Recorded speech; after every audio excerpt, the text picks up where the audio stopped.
പരിശുദ്ധ പരമദിവ്യകാരുണ്യത്തിനാൽ നേരവും ആരാധനയും സ്തുതിയും പുകഴ്ചയും ഉണ്ടായിരിക്കട്ടെ. പരിശുദ്ധ പരമദിവ്യകാരുണ്യത്തിനാൽ നേരവും ആരാധനയും സ്തുതിയും പുകഴ്ചയും ഉണ്ടായിരിക്കട്ടെ. പരിശുദ്ധ പരമദിവ്യകാരുണ്യത്തിനാൽ നേരവും ആരാധനയും സ്തുതിയും പുകഴ്ചയും ഉണ്ടായിരിക്കട്ടെ. അമ്മേ പരിശുദ്ധ അമ്മേ, അമ്മേ പരിശുദ്ധ അമ്മേ, ദൈവമാതാവേ, കൃപാസനത്തിലൂടെ ഞങ്ങൾക്കും ഞങ്ങളുടെ ദേശത്തിനും അമ്മ മാധ്യസ്ഥം തേടി എല്ലാ അനുഗ്രഹങ്ങൾക്കും കൃപകൾക്കും ഞങ്ങളിപ്പോൾ ഹൃദയം നിറഞ്ഞ നന്ദി പറയുന്നു. നമുക്ക് സ്തുതിച്ച് പ്രാർത്ഥിക്കാം. ഹല്ലേലൂയ. യേശുവേ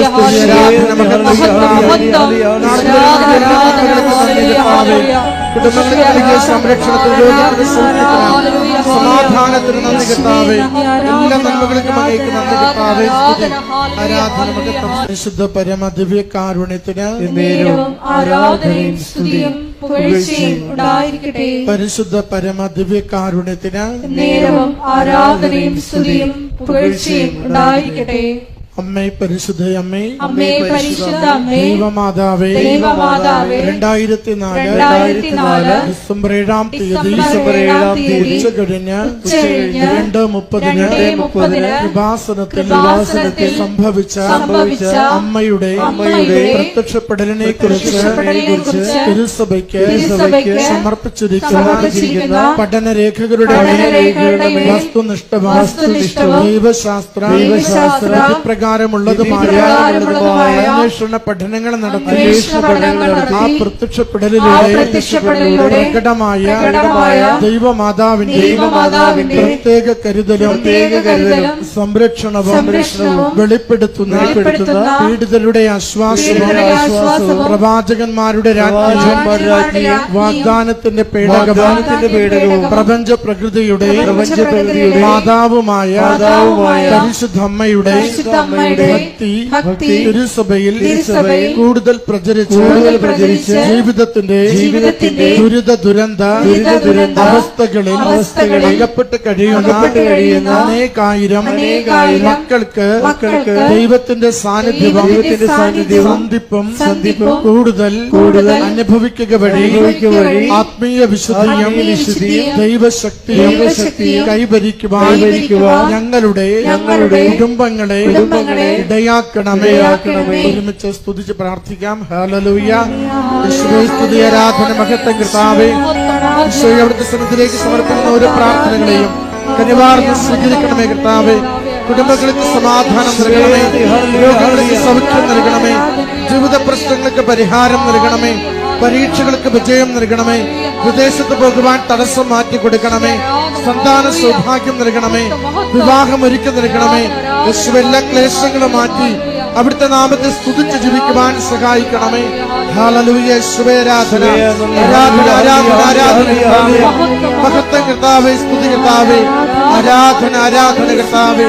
പരിശുദ്ധ പരമദിവ്യകാരുണ്യത്തിന് ആരാധനയും സ്തുതിയും പുകഴ്ചയും ഉണ്ടായിരിക്കട്ടെ. പരിശുദ്ധ പരമദിവ്യകാരുണ്യത്തിന് ആരാധനയും സ്തുതിയും പുകഴ്ചയും ഉണ്ടായിരിക്കട്ടെ. പരിശുദ്ധ പരമദിവ്യകാരുണ്യത്തിന് ആരാധനയും സ്തുതിയും പുകഴ്ചയും ഉണ്ടായിരിക്കട്ടെ. അമ്മേ പരിശുദ്ധ അമ്മേ, അമ്മേ പരിശുദ്ധ അമ്മേ, ഭൂസ്വർലോകങ്ങളുടെ രാജ്ഞിയായ അങ്ങയ്ക്ക് ഭൗമ സംരക്ഷണത്തിനായി പ്രപഞ്ച പ്രകൃതിയെ തിരുസഭ പ്രതിഷ്ഠിക്കുവാൻ ഈ പ്രത്യക്ഷീകരണം വഴി ഇടയാക്കണമേ. പരിശുദ്ധ അമ്മേ, ജപമാല മാതാവേ, സകല കൃപാസനം പ്രാർത്ഥനകളോടും ചേർത്ത് ഞങ്ങളിപ്പോൾ പ്രാർത്ഥിക്കുന്ന ഈ സമൂഹത്തിന്റെ പ്രത്യേക നിയോഗവും നമ്മുടെ എല്ലാ അപേക്ഷകളും ആവശ്യങ്ങളും കൃപാസന മാതാവിന്റെ സംരക്ഷണയിൽ ദിവ്യകാരുണ്യനാഥന് സമർപ്പിക്കാം. ജോസഫ് അലി വീട്ടിലച്ഛന്റെ നിയോഗങ്ങൾക്ക് വേണ്ടിയും നമുക്ക് പ്രത്യേകം പ്രാർത്ഥിക്കാം.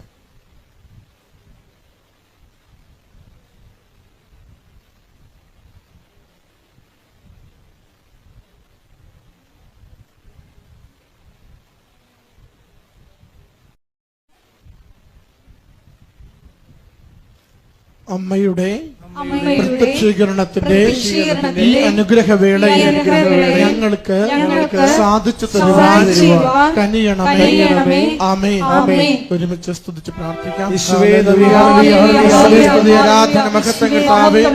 യേശുവേ, ധ്യാനം നയിക്കുന്ന ജോസഫിനെ അവിടുന്ന് പരിപാലിക്കണമേ. ദിവ്യ സന്ദേശത്തിന് നിങ്ങളെ സഹായിക്കണമേ. സൗഖ്യപ്പെടുന്ന ശുശ്രൂഷകളുടെ ആയിരങ്ങളെ ഇവിടുന്ന് സ്പർശിക്കണമേ. ഹല്ലേലൂയ. യേശുവേ, സ്തുതി, ആരാധന, മഹത്വം കർത്താവേ. സ്തുതി, ആരാധന, മഹത്വം. നമുക്കെല്ലാവർക്കും എഴുന്നേറ്റ് നിന്നുകൊണ്ട് ഗായസ്മുത്തോട് ചേർന്ന് ദൈവത്തെ മഹത്വപ്പെടുത്തി ദൈവസ്നേഹത്തോടെ കരങ്ങളടിച്ച് പാടി പ്രാർത്ഥിക്കാം. ഹല്ലേലൂയ, ഹല്ലേലൂയ, ഹല്ലേലൂയ. മഹത്വം, മഹത്വം. വിവിധങ്ങളായ വിവിധ ദുരിതങ്ങളിലൂടെ കടന്നു പോകുന്ന മക്കളെ ഈ അൾത്താരയിൽ പ്രത്യേകമായിട്ട് സമർപ്പിച്ച് പ്രാർത്ഥിക്കുന്നു. കൃപാസനത്തിൽ പ്രത്യക്ഷയായ ദൈവമാതാവിന്റെ മധ്യസ്ഥതയാൽ സമയച്ചുരുക്കം പ്രാപിച്ച് എത്രയും വേഗം അവരുടെ ജീവിത വിഷയങ്ങളുടെ മേൽ പരിഹാരം ഉണ്ടാകണമേ എന്ന് പ്രാർത്ഥിക്കുന്നു. മക്കളെ സാക്ഷ്യങ്ങളായി ഉയർത്തണമേ എന്ന് പ്രാർത്ഥിക്കുന്നു. Hallelujah, hallelujah. മഹത്വം, മഹത്വം. ആരാധന, ആരാധന. ഹല്ലേലൂയ, ഹല്ലേലൂയ. യേശുവേ നന്ദി, യേശുവേ ആരാധന. Hallelujah, hallelujah. പരിശുദ്ധ പരമദിവ്യകാരുണ്യത്തിന് നേരവും ആരാധനയും സ്തുതിയും പുകഴ്ചയും ഉണ്ടായിരിക്കട്ടെ. പരിശുദ്ധ പരമദിവ്യകാരുണ്യത്തിന് നേരവും ആരാധനയും സ്തുതിയും പുകഴ്ചയും ഉണ്ടായിരിക്കട്ടെ. ഉടമ്പടിയെ നമ്മൾ അടുത്ത് അറിയുന്നത്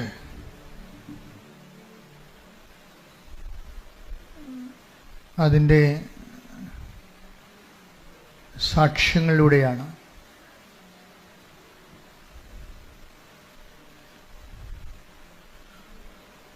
ഉടമ്പടിയിലുള്ള ദൈവഭാഗമെന്ന് പറയുന്നതും സാക്ഷ്യങ്ങളാണ്. എന്താണ് ദൈവഭാഗമെന്ന് പറയണത്? ഉടമ്പടിയിൽ 2 ഭാഗങ്ങളുണ്ട്. ഒന്ന് മനുഷ്യഭാഗമുണ്ട്, പിന്നെ ഒന്ന് ദൈവഭാഗമുണ്ട്. മനുഷ്യഭാഗമെന്ന് പറയുന്നത് നമ്മൾ വെക്കുന്ന നിയോഗങ്ങളാണ്. ദൈവഭാഗമെന്ന് പറയുന്നത് ആ നിയോഗത്തിൻ്റെ മേൽ ദൈവം എടുക്കുന്ന നടപടികളാണ്. ആ ദൈവഭാഗമാകുന്നത് നമ്മളത് സുവിശേഷത്തിൻ്റെ പ്രചാരണത്തിന് വേണ്ടി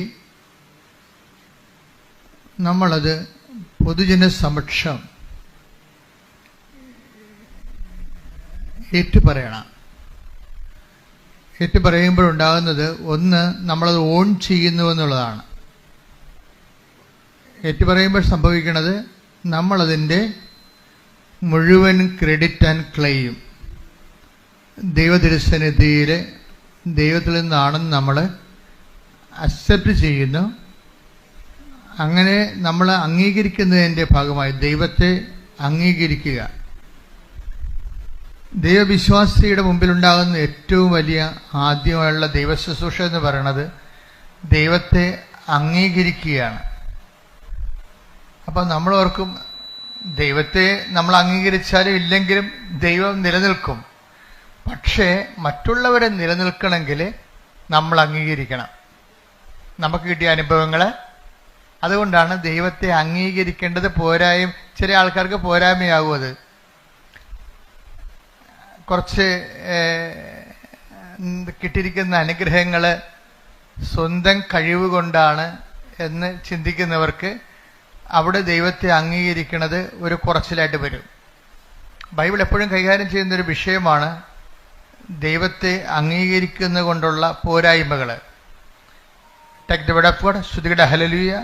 റോമ 1:28 ദൈവത്തെ അംഗീകരിക്കുന്നത് പറഞ്ഞേ ദൈവത്തെ അംഗീകരിക്കുന്നത് പോരായ്മയായി അവർ കരുതിയത് നിമിത്തം അധമ വികാരത്തിനും അനുചിത പ്രവർത്തികൾക്കും ദൈവം അവരെ വിട്ടുകൊടുത്തു.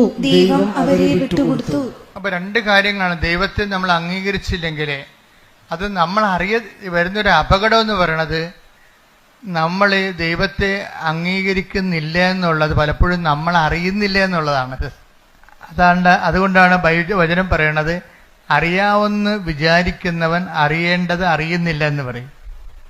നമ്മൾ ദൈവത്തെ അംഗീകരിക്കുന്നില്ല എന്നുള്ള കാര്യം നമ്മൾ അറിയുന്നില്ല എന്നുള്ളതാണ് ഇതിൻ്റെ ഒരു ദുരന്തം. Take the word of God. അറിയേണ്ടവൻ അറിയുന്നു എന്ന് വിചാരിക്കുന്നവൻ. 1 കൊരിന്തോസ് 8:2.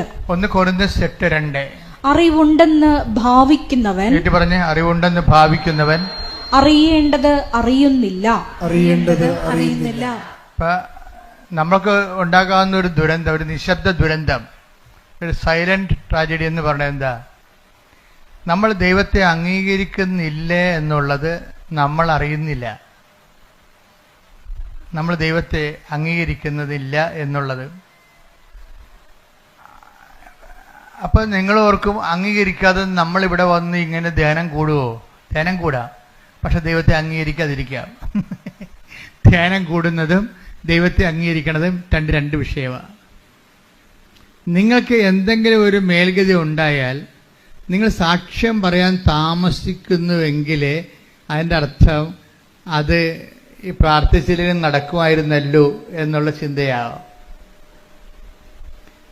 അത് ഞാൻ മാത്രമല്ലല്ലോ, പ്രാർത്ഥിക്കാത്തവരൊക്കെ PSC റാങ്ക് ലിസ്റ്റ് കയറിയല്ലോ എന്ന് സ്വാഭാവികമായിട്ട് വരാം. പക്ഷെ ദൈവത്തെ മഹത്വപ്പെടുത്തുക എന്നുള്ളത് ദൈവത്തെ അംഗീകരിക്കുന്നവരുടെ മാത്രമായിട്ടുള്ള ഒരു ഓപ്ഷനാണ്. ദൈവത്തെ മഹത്വപ്പെടുത്തുക എന്നുള്ളത് മറ്റുള്ളവർ മഹത്വപ്പെടുത്തത്തില്ല. കാര്യം എന്താണ്? അവർ പ്രഖ്യാപിതമായിട്ട് ദൈവത്തെ അംഗീകരിക്കാത്തവരാണ്. തങ്ങളുടെ കഴിവും ബുദ്ധിയും കൊണ്ടാണ് കാര്യങ്ങളെല്ലാം നടക്കുന്നതെന്ന്. ഇതാണ് ഒരു മനുഷ്യൻ്റെ ഏറ്റവും വലിയ പ്രലോഭനം. ഏതാണെന്ന് എന്നോട് ചോദിച്ചാൽ ഞാൻ പറയും, ഒരു മനുഷ്യൻ്റെ നമ്മുടെ കഴിവും ബുദ്ധിയും കൊണ്ടാണ് നമ്മുടെ കാര്യങ്ങളെല്ലാം നടക്കുന്നത്. അതിനകത്ത് ദൈവത്തിന് പ്രത്യേകിച്ച് റോളൊന്നുമില്ല എന്ന് നമ്മൾ നിശബ്ദമായിട്ടെങ്കിലും അവബോധ മനസ്സിൽ ഒരു നിലപാടെടുത്തിട്ടുണ്ട്.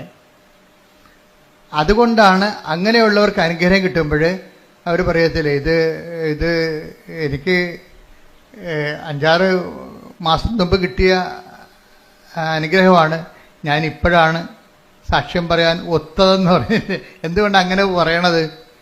അത്രയും ടൈം എടുക്കണ എന്താണ്? സാധാരണ ദൈവ പൈതലിനെ സംബന്ധിച്ചിടത്തോളം അവർക്ക് ദൈവത്തിൻ്റെ ഭാഗത്തു നിന്നുള്ള ഇടപെടലാണെങ്കിൽ പരിശുദ്ധാത്മാവ് പെട്ടെന്ന് അവർക്ക് മനസ്സിലാകും. പരിശുദ്ധാത്മാവ് സ്ലോ ഡൗൺ ചെയ്യുന്നത് കൊണ്ടാണ് സാക്ഷ്യം പറയാൻ 6 മാസം എടുക്കുന്നത്. സാക്ഷ്യം പറയാൻ 6 മാസം എടുക്കുന്നത് കൊണ്ട് വരുന്ന ഒരു പ്രശ്നം വെച്ച് കഴിഞ്ഞാൽ, പരിശുദ്ധാത്മാവ് വളരെ മന്ദഗതിയിലാണ് ഈ വ്യക്തിയിൽ ഇപ്പോഴും പ്രവർത്തിക്കുന്നത്. ഇനി നിങ്ങൾ സാക്ഷ്യം പറഞ്ഞില്ലെങ്കിലും ദൈവത്തിന് വലിയ കുഴപ്പമൊന്നുമില്ല. അത് എപ്പോഴും ഓർത്തേക്കണം. എന്താ കാര്യം വെച്ച് കഴിഞ്ഞാൽ, സാക്ഷ്യം പറയാൻ താമസിക്കുന്നവർ സാക്ഷ്യം പറഞ്ഞില്ലെങ്കിലും ദൈവത്തിന് വലിയ കുഴപ്പമൊന്നുമില്ല. അതിൻ്റെ കാരണം, സാക്ഷ്യം പറയാൻ താമസിക്കുന്നതിൻ്റെ കാരണം അത് നമ്മളുടെ ക്ലെയിമിലും ക്രെഡിറ്റിലുമാണോ സംഭവിച്ചത്, അത് ദൈവം ഇടപെട്ടതാണോ എന്ന് നമുക്ക് സംശയമാണ്. ഈ സംശയമാണ് നമ്മളെ ഇങ്ങനെ 6 മാസം തള്ളി നീക്കിയത്.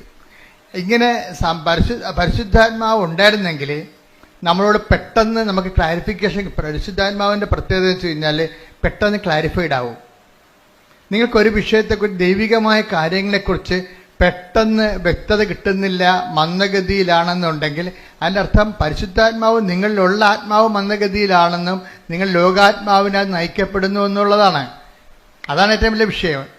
അല്ലാതെ നിങ്ങൾ സാക്ഷ്യം പറയാൻ നിങ്ങൾ പ്രതികളൊന്നുമല്ല. പ്രതികളെന്ന് വെച്ച് കഴിഞ്ഞാൽ, പ്രതികളാകുന്നതിൻ്റെ വിഷയം എന്ന് വെച്ച് കഴിഞ്ഞാൽ, പരിശുദ്ധാത്മാവിൻ്റെ പ്രവർത്തനങ്ങൾ നിങ്ങളിൽ വളരെ സ്ലോഗത.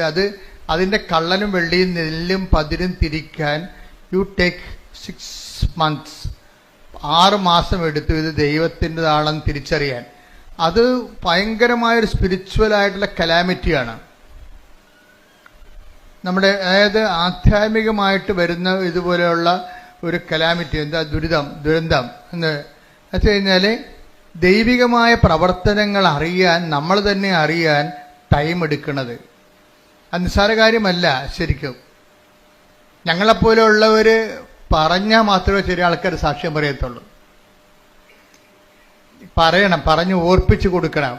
കാര്യം ഇത് എന്നതിൻ്റെ അർത്ഥം ഓർപ്പിച്ച് ഞങ്ങളെ സാക്ഷ്യം പറയണമെന്ന് ഞാൻ ഓർപ്പിച്ച് തരുമ്പോൾ നിങ്ങൾ വന്ന് പറഞ്ഞാൽ നിങ്ങളുടെ പ്രശ്നം എന്താ? 50 മാർക്കേ നിങ്ങൾക്കുള്ളൂ. എന്താണ് 50 മാർക്ക് എനിക്കുള്ളതാ? ഞാൻ ഓർപ്പിച്ചിട്ടാണ് നിങ്ങളത് എന്ന് പറഞ്ഞാൽ ഉള്ളത് കളയണമെന്നല്ല, സീറോ അടിച്ചു പോരുത്. ഞാൻ പറഞ്ഞാലും അങ്ങനെ തെറ്റ് പറ്റിയിട്ടുണ്ടെങ്കിൽ നിങ്ങൾ റെക്ടിഫൈ ചെയ്ത് സാക്ഷ്യം പറഞ്ഞു മാറ്റണം. കാര്യം എന്താ കാര്യത്തിൽ അത് നിങ്ങളുടെ തന്നെ തന്ന കൃപ. സാക്ഷ്യം പറയുമ്പോൾ രണ്ട് കാര്യം സംഭവിക്കും. ഒന്ന്, നിങ്ങൾക്ക് തന്ന കൃപയിൽ നിങ്ങൾ നിലനിൽക്കും. പിന്നെ നിങ്ങളത് ദൈവം അത് എടുത്ത് തിരിച്ചെടുക്കത്തുമില്ല. സാക്ഷ്യം പറഞ്ഞത് നിങ്ങൾക്ക് ഗ്യാരണ്ടി ഇല്ല. കാര്യം എന്താ, നിങ്ങൾ ദൈവത്തെ മഹത്വപ്പെടുത്തിയിട്ടില്ല. അത് പോരായ്മയെ കരുതിയത് കൊണ്ട് രണ്ട് കാര്യങ്ങൾ സംഭവിക്കും. ദൈവത്തെ മഹത്വപ്പെടുത്തിയില്ലെങ്കിൽ രണ്ട് കാര്യങ്ങൾ സംഭവിക്കുമെന്ന് ബൈബിൾ പറയണത്. റോമ 1:28. ഒന്നെന്താണ്, നിങ്ങൾ അധമ വികാരങ്ങൾ കേൾപ്പിക്കപ്പെടും. എന്ന് വെച്ചാൽ ദൈവത്തെ നിരക്കാത്ത വികാരം ഉണ്ടാവും. ഇതൊക്കെ ഇമോഷണലായിട്ട് പെരുമാറും. ഇപ്പോൾ ഒരു ജെയ്സൺ എന്ന് പറയുന്ന സഹോദരൻ്റെ സാക്ഷ്യമാണ് ഈ ആഴ്ചത്തെ ഏറ്റവും വലിയ സാക്ഷ്യവും തോന്നണം. അപ്പം ജെയ്സൺ പറഞ്ഞത്, ഞാൻ വൈഫാണ് ഉടമ്പടി എടുത്തത്, ഞാൻ അവളുടെ കൂടെ വന്നു എന്നുള്ള കാര്യം സത്യമാണ്. എൻ്റെ വിഷയമാണ് അതിൻ്റെ അകത്ത് പറയണത്. വൈഫിൻ്റെ കാര്യം പറയുന്നുണ്ടെങ്കിലും വൈഫിനെ കൊണ്ടാണ് ഉടമ്പടി എടുപ്പിച്ചിരിക്കുന്നത്. അപ്പം എനിക്ക് എൻ്റെ ഒരു വർക്കെന്ന് പറയുന്നത്, ഞാനൊരു നല്ല ഷെഫാണ്. അതിൻ്റെ ഒരു ഇൻ്റർനാഷണലി ക്വാളിഫൈഡ് ഷെഫാണത്. അപ്പം അതുകൊണ്ട് അയാൾക്ക് നല്ലവണ്ണം ഭക്ഷണം പാകം ചെയ്യാൻ നല്ലവണ്ണം അറിയാം. ഏത് പട്ടിക്കാട്ടി കൊണ്ടുപോയി ഒരു ഹോട്ടലിട്ടാലും പട്ടാളം പോലെ ആൾ കയറും. കാര്യം ഭക്ഷണം രുചികരമായിട്ട് ചെയ്യാൻ അറിയാവുന്നതുകൊണ്ട്. അപ്പം അതുകൊണ്ട് അയാൾക്ക് നല്ല കോൺഫിഡൻസ് ആണ്. അദ്ദേഹത്തിൽ നല്ല കോൺഫിഡൻസ്. നമ്മുടെ ഒരു വിഷയം, ഈ ഓവർ കോൺഫിഡൻസുകാരെ അവർ ഡേഞ്ചർ സോണിലാണ്. എപ്പോഴും ഒരു വിഷയത്തെക്കുറിച്ച് ഓവർ കോൺഫിഡൻസുകാരില്ലേ, അമിതമായ ആത്മവിശ്വാസമുള്ളവർ ഡേഞ്ചർ സോണിലാണ്. അവർ രണ്ട് തരത്തിലുള്ള ഡേഞ്ചർ സോണിലാണ്. ഒന്ന്, ഓവർ കോൺഫിഡൻസുകാർക്ക് പറ്റണത് അവർ എല്ലാ കാര്യവും അവരുടെ അക്കൗണ്ടിലേക്കാണ് വരവ് വെക്കുന്നത്. ദൈവത്തിൻ്റെ അക്കൗണ്ടിലേക്ക് കൊടുക്കത്തില്ല. കാര്യം എന്താണ്, ഇപ്പം ദാനം ചെയ്യാത്തവരില്ലേ, ദാനം ചെയ്യാത്തവർ, ഇപ്പം ഉടമ്പടി എടുത്തിട്ടും ദാനശീലം വരാത്തവരെന്താണ്, എന്തുകൊണ്ടാണ് ദാനം ചെയ്യാത്തവർ? ഉടമ്പടി എടുത്തു, പക്ഷെ എന്നാലും ദാനം ചെയ്യത്തില്ല. നിങ്ങൾ ഇവിടെ കുത്തിരിക്കുന്നത് കുറച്ച് പ്രൊഫഷണൽ ധർമ്മക്കാർക്ക് എന്തെങ്കിലും കൊടുക്കണ പോലെ അല്ല. അത് പിന്നെ അവരുടെ പ്രൊഫഷനാണ്. അതല്ല ഇപ്പം ഈ ജെയ്സനൊക്കെ ചെയ്തിരിക്കണമെന്ന് വെച്ച് കഴിഞ്ഞാൽ, ജെയ്സൺ കർത്താവിൻ്റെ അഭിഷേകത്തിൽ വന്നു കഴിഞ്ഞപ്പോൾ ചെയ്തത് എന്താണ്, ആ നാട്ടിലുള്ള, എനിക്കാണത് ഇവിടെയാണെന്ന് തോന്നണം, അതായത് ഇരിങ്ങാലിക്കൂടെ. അപ്പം ആ നാട്ടിലുള്ള വണ്ടി ഇടിച്ച് കിടക്കുന്നവരുടെ എല്ലാം വീട്ടിൽ ചെല്ലും. ആരും പറഞ്ഞിട്ടില്ല. അപ്പോൾ അവർ വണ്ടി ഇടിച്ച് കിടക്കുന്നവർ, പണ്ട് സ്കൂട്ടർ ഇടിച്ച് കിടക്കുന്നവരും ബൈക്ക് ഇടിച്ച് കിടക്കുന്നവരും കൈ ഒടിഞ്ഞവരും പ്ലാസ്റ്റർ കിടക്കുന്നവരൊക്കെ വീട്ടിൽ ചെല്ലും. വീട്ടിൽ ചെന്നിട്ട് അവരുടെ വിശേഷം ആദ്യമായിട്ടും കാണുകയായിരിക്കും. ജെയ്സൺ എന്ന് പറഞ്ഞ ആൾ ഇവരെ ആദ്യമായിട്ടും കാണുകയാണ്. അപ്പോഴേ അവർ തന്നെ ചോദിക്കും, എങ്ങനെയാണ് ചേട്ടനെ എന്നെ അറിയത്തില്ലല്ലോ, ഞാനിങ്ങനെ വണ്ടി അപകടത്തിൽ പെട്ടെന്ന് അറിയത്തില്ലല്ലോ. അപ്പോഴും അയാൾ പറയും, ഞാൻ ചോദിച്ചു വന്നു, ആൾക്കാരോട് ചോദിച്ചു. അപ്പോൾ അദ്ദേഹം പറയണ, എനിക്ക് കാരുണ്യ പ്രവൃത്തികൾ ചെയ്യണത് ഇപ്പോൾ ഒരു കൊതി പോലെയാണ്. ഒരു വ്യക്തിയുടെ ഒരു ഉടമ്പടി എങ്ങനെ ഒരു വ്യക്തിയെ മാറ്റണം നോക്കിയേ. കാരുണ്യ പ്രവൃത്തികൾ ചെയ്യണത് അങ്ങോട്ട് ചെന്ന് ചോദിച്ചിട്ട് അന്വേഷിച്ച് കണ്ടുപിടിച്ചിട്ട് അവർക്ക് സഹായം നൽകണത് ഒരു തീരാത്ത കൊതി പോലെയാണ്. അതായത് അതിലൊരു ആന്തരിക അഭിഷേകം കിട്ടിയിട്ടുണ്ട്. പണ്ട് ഉടമ്പടിക്ക് മുമ്പ് അങ്ങനെ ഒന്നും ഇല്ലായിരുന്നോ? അന്ന് എന്താ സംഭവിച്ചത്? എന്തുകൊണ്ടാണ് ഉടമ്പടിക്ക് മുമ്പ് ഒരു ദാനധർമ്മം ഇല്ലാത്തതിൻ്റെ കാരണം, നമ്മൾ ദാനധർമ്മം ചെയ്യാത്ത ആൾക്കാർ അല്ലെങ്കിൽ സഹായിക്കാത്ത ആൾക്കാർ, അവരെ ഞാൻ കുറ്റം പറയത്തില്ല. എന്താ കാരണം വെച്ച് കഴിഞ്ഞാൽ, അവരിപ്പോൾ നമ്മൾ ഒരു കൊട്ടയിൽ കുറച്ച് ആപ്പിൾ ഇരിക്കണം എന്ന് വിചാരിച്ചോ.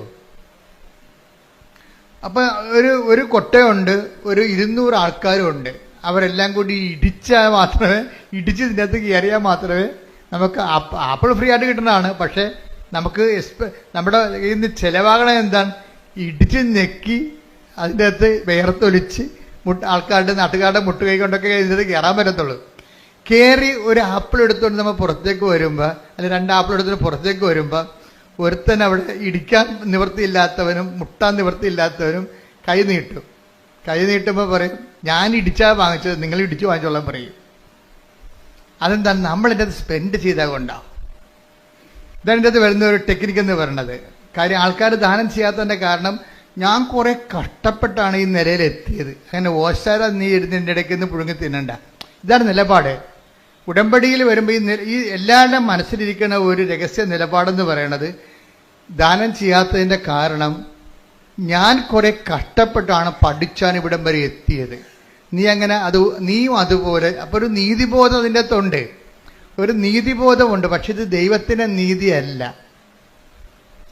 ദൈവത്തിന്റെ നീതി ഭയങ്കര വ്യത്യാസമുണ്ട്. അതുകൊണ്ട് കർത്താവ് പറഞ്ഞത് ചോദിക്കുന്നവർക്കൊക്കെ കൊടുക്കാൻ പറയും. അപ്പൊ നമ്മൾ പറയും അങ്ങനെ ചോദിക്കുന്നവർക്കൊക്കെ ഒന്നും കൊടുക്കാൻ പറ്റത്തില്ല. കാര്യം ഇവനൊക്കെ മനുഷ്യനെ പറ്റിക്കാൻ വേണ്ടി ഇരിക്കുകയാണ്.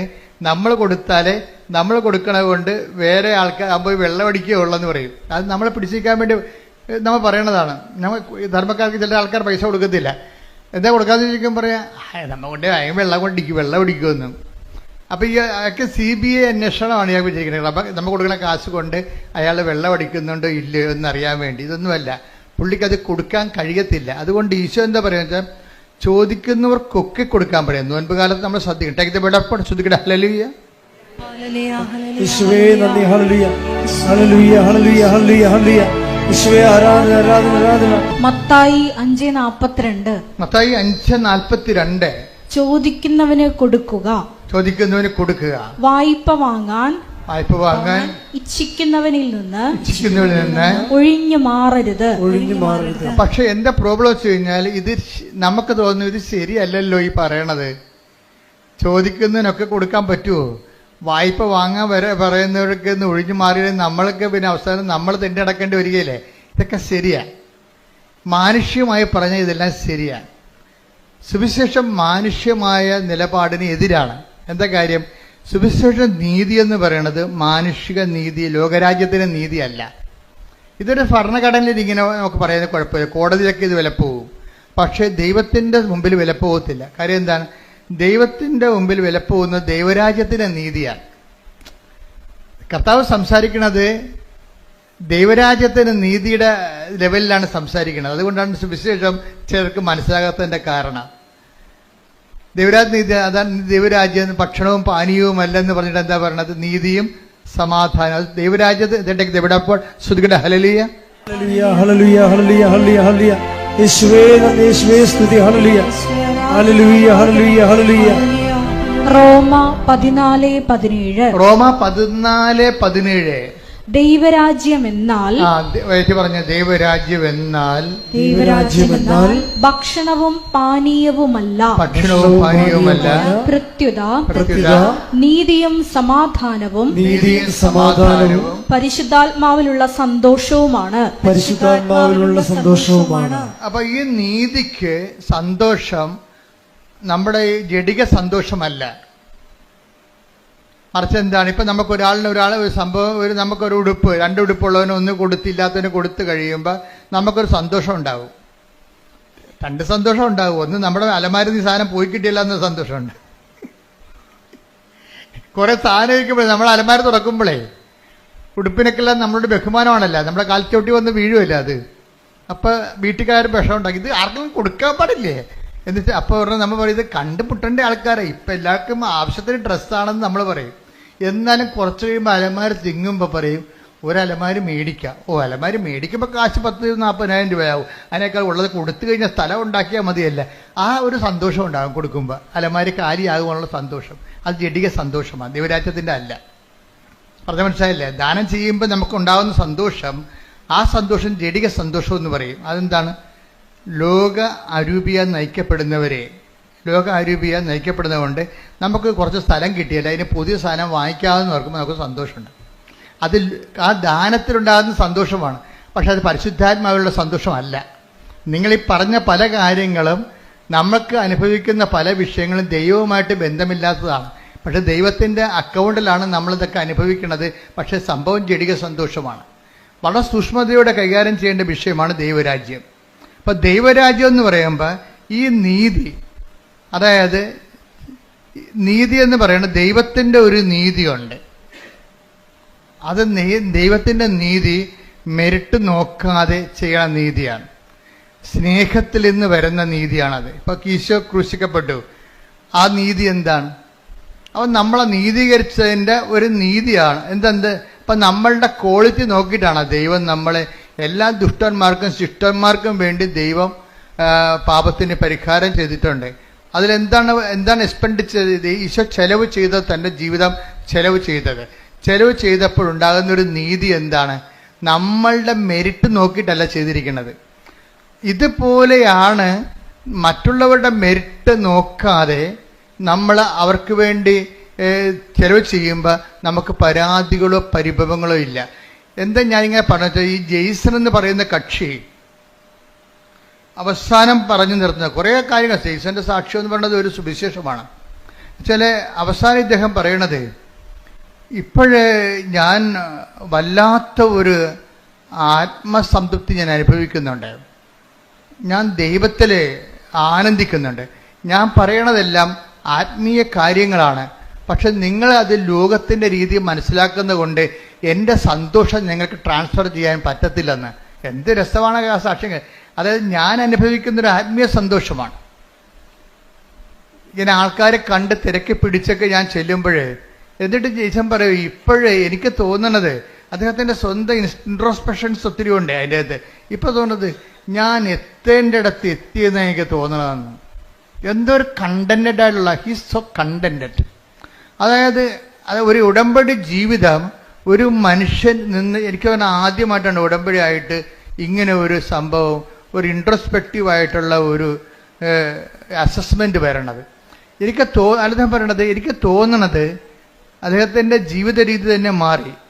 ഇപ്പം ഞായറാഴ്ച പണ്ട് ആദ്യം വൈഫിനെ കൊണ്ട് ഉടമ്പടി എടുപ്പിച്ചുകൊണ്ടിരുന്നത്, വൈഫിനെ കൊണ്ട് ഉടമ്പടി എടുപ്പിച്ച് കഴിഞ്ഞാൽ പുള്ളിക്കാരൻ കൂടെ വന്നതേ ഉള്ളൂ. പക്ഷേ എന്നാ പറ്റിയെന്ന് വെച്ചാൽ വൈഫ് വളരെ കൃത്യമായിട്ട്, ഇവിടെ വിഷയം എന്ന് പറയുന്നത് 3 വിഷയങ്ങൾ ഉടമ്പടിയിലുള്ളത്. ഒന്ന്, അവർക്കൊരു സ്ഥാപനം തുടങ്ങണം. എന്ത്, ഇങ്ങനെ ഷെഫല്ലേ, അപ്പോൾ ഹോട്ടൽ പോലെ ഒരു സ്വന്തമായിട്ട് റെസ്റ്റോറൻറ്റ് തുടങ്ങണം, അതൊന്ന്. രണ്ടാമത്തെ, വൈഫ് നേഴ്സാണ്, അപ്പോൾ അവർക്ക് യൂറോപ്പിൽ എവിടെയെങ്കിലും ഒരു ജോലി കിട്ടണം. അതാണ് അവരുടെ രണ്ട് വിഷയങ്ങൾ. അതാണ് ഒരെണ്ണം ഞാൻ മറന്നുപോയി. 3 സബ്ജക്റ്റ് ഉണ്ട്, അതിൽ 2 ഇതാണ്. ഒന്ന്, വൈഫിൻ്റെ ഒരു ജോലി കിട്ടണം, പുള്ളിക്ക് ഒരു സ്ഥാപനം തുടങ്ങണം. ഇതാണ് ഈ 2 വിഷയങ്ങൾ. അപ്പോൾ ഈ വിഷയത്തിൽ വൈഫിനെ കൊണ്ട് ഉടമ്പടി എടുപ്പിച്ചു. വൈഫാണെങ്കിൽ അത് വളരെ സുന്ദരമായ രീതിയിൽ കർക്കശമായിട്ടും കൃത്യമായിട്ടും ക്ലിപ്തമായിട്ടും ഈ വിഷയം ഉടമ്പടി അനുഷ്ഠിച്ച് ജീവിക്കുക. കൂടെ വന്നതിൻ്റെ പേരിൽ എനിക്ക് വൈഫ് ചെയ്യുന്നുണ്ടല്ലോ എന്ന് വിചാരിച്ചുകൊണ്ട് പുള്ളിക്കാരൻ ഇങ്ങനെ എലൂഫായിട്ട് നിൽക്കുക. അതിനോട് ഡയറക്റ്റ് ഇൻവോൾവ് അല്ല ആള്, ഡയറക്റ്റ് അതിൻ്റെ അകത്ത് ഇൻവോൾവ് അല്ല. എന്നുവെച്ചാൽ അദ്ദേഹം എനിക്കുണ്ട് കുറ്റാലത്ത് എവിടെയോ ആ ഒരു ടൂറിസ്റ്റ് സ്പോട്ടാണ്. അതുകൊണ്ട് ഭയങ്കര ചിലവായ ഒരു ഞായറാഴ്ച അല്ല ടൂറിസ്റ്റിനകത്തിന് ആൾ വരണത്. അതുകൊണ്ട് പുള്ളിക്കാരൻ കട അടക്കത്തില്ല. തന്നെയല്ല 5 പള്ളികൾ ഈ സ്ഥലത്തുണ്ട്, പല സ്ഥലത്തായിട്ട് 5 സമയത്ത് കുർബാന ഉണ്ട്. അപ്പോൾ പുള്ളിക്കാരൻ കുർബാനയ്ക്ക് പോകും. എന്ന് വെച്ച് കഴിഞ്ഞാൽ അച്ഛൻ പുള്ളി പറയണത്, ഞാൻ അച്ഛൻ പള്ളി കുർബാനയ്ക്ക് കയറണം ഞാൻ ഇന്നുവരെ കണ്ടിട്ടില്ല, ഇറങ്ങണതും കണ്ടിട്ടില്ലെന്നും. എന്ന് വെച്ച് കഴിഞ്ഞാൽ എനിക്ക് പറഞ്ഞത് ഈ വായനയാകുമ്പോൾ പുള്ളിക്കാരൻ കയറി വരും, അച്ഛൻ കുർബാന സ്വീകരണത്തെ സമയമാകുമ്പോൾ പുള്ളി ഇറങ്ങിപ്പോവും, പ്രസംഗം കഴിയുമ്പോൾ പോവും. അപ്പം വെച്ചാൽ ദൈവത്തിന് എന്തോ ഞാനിവിടെ ഉണ്ട്, ഈ പരിസരത്ത് തന്നെ ഞാനുണ്ട് എന്ന് ദൈവത്തിന് ഒരു അറ്റൻഡൻസ് കൊടുക്കാൻ വേണ്ടി വന്നതാ. അങ്ങനെ ഒരു ദാരിദ്ര്യം പിടിച്ചൊരു ആധ്യാത്മിക ജീവിതമാണ്. അറ്റൻഡൻസ് കൊടുക്കാൻ വേണ്ടി വന്നതാണ്. ഞാൻ വിട്ടൊന്നും പോയിട്ടില്ല, ഞാനീ നാട്ടിൽ തന്നെ ഉണ്ട്. ദൈവത്തിനോട് പറയണതാണ്, ഞാൻ വിട്ടൊന്നും പോയിട്ടില്ല, ഞാനീ നാട്ടിൽ തന്നെ ഉണ്ട് എന്ന്. അതിൽ പകുതിയാകുമ്പോൾ കയറി വന്നിട്ട് കാൽഭാഗമാകുമ്പോൾ കയറി വരും, മുക്കാലാകുമ്പോൾ ആള് തിരിച്ചു പോകും. അപ്പം അങ്ങനെ ഒരു ലൈഫാണ്.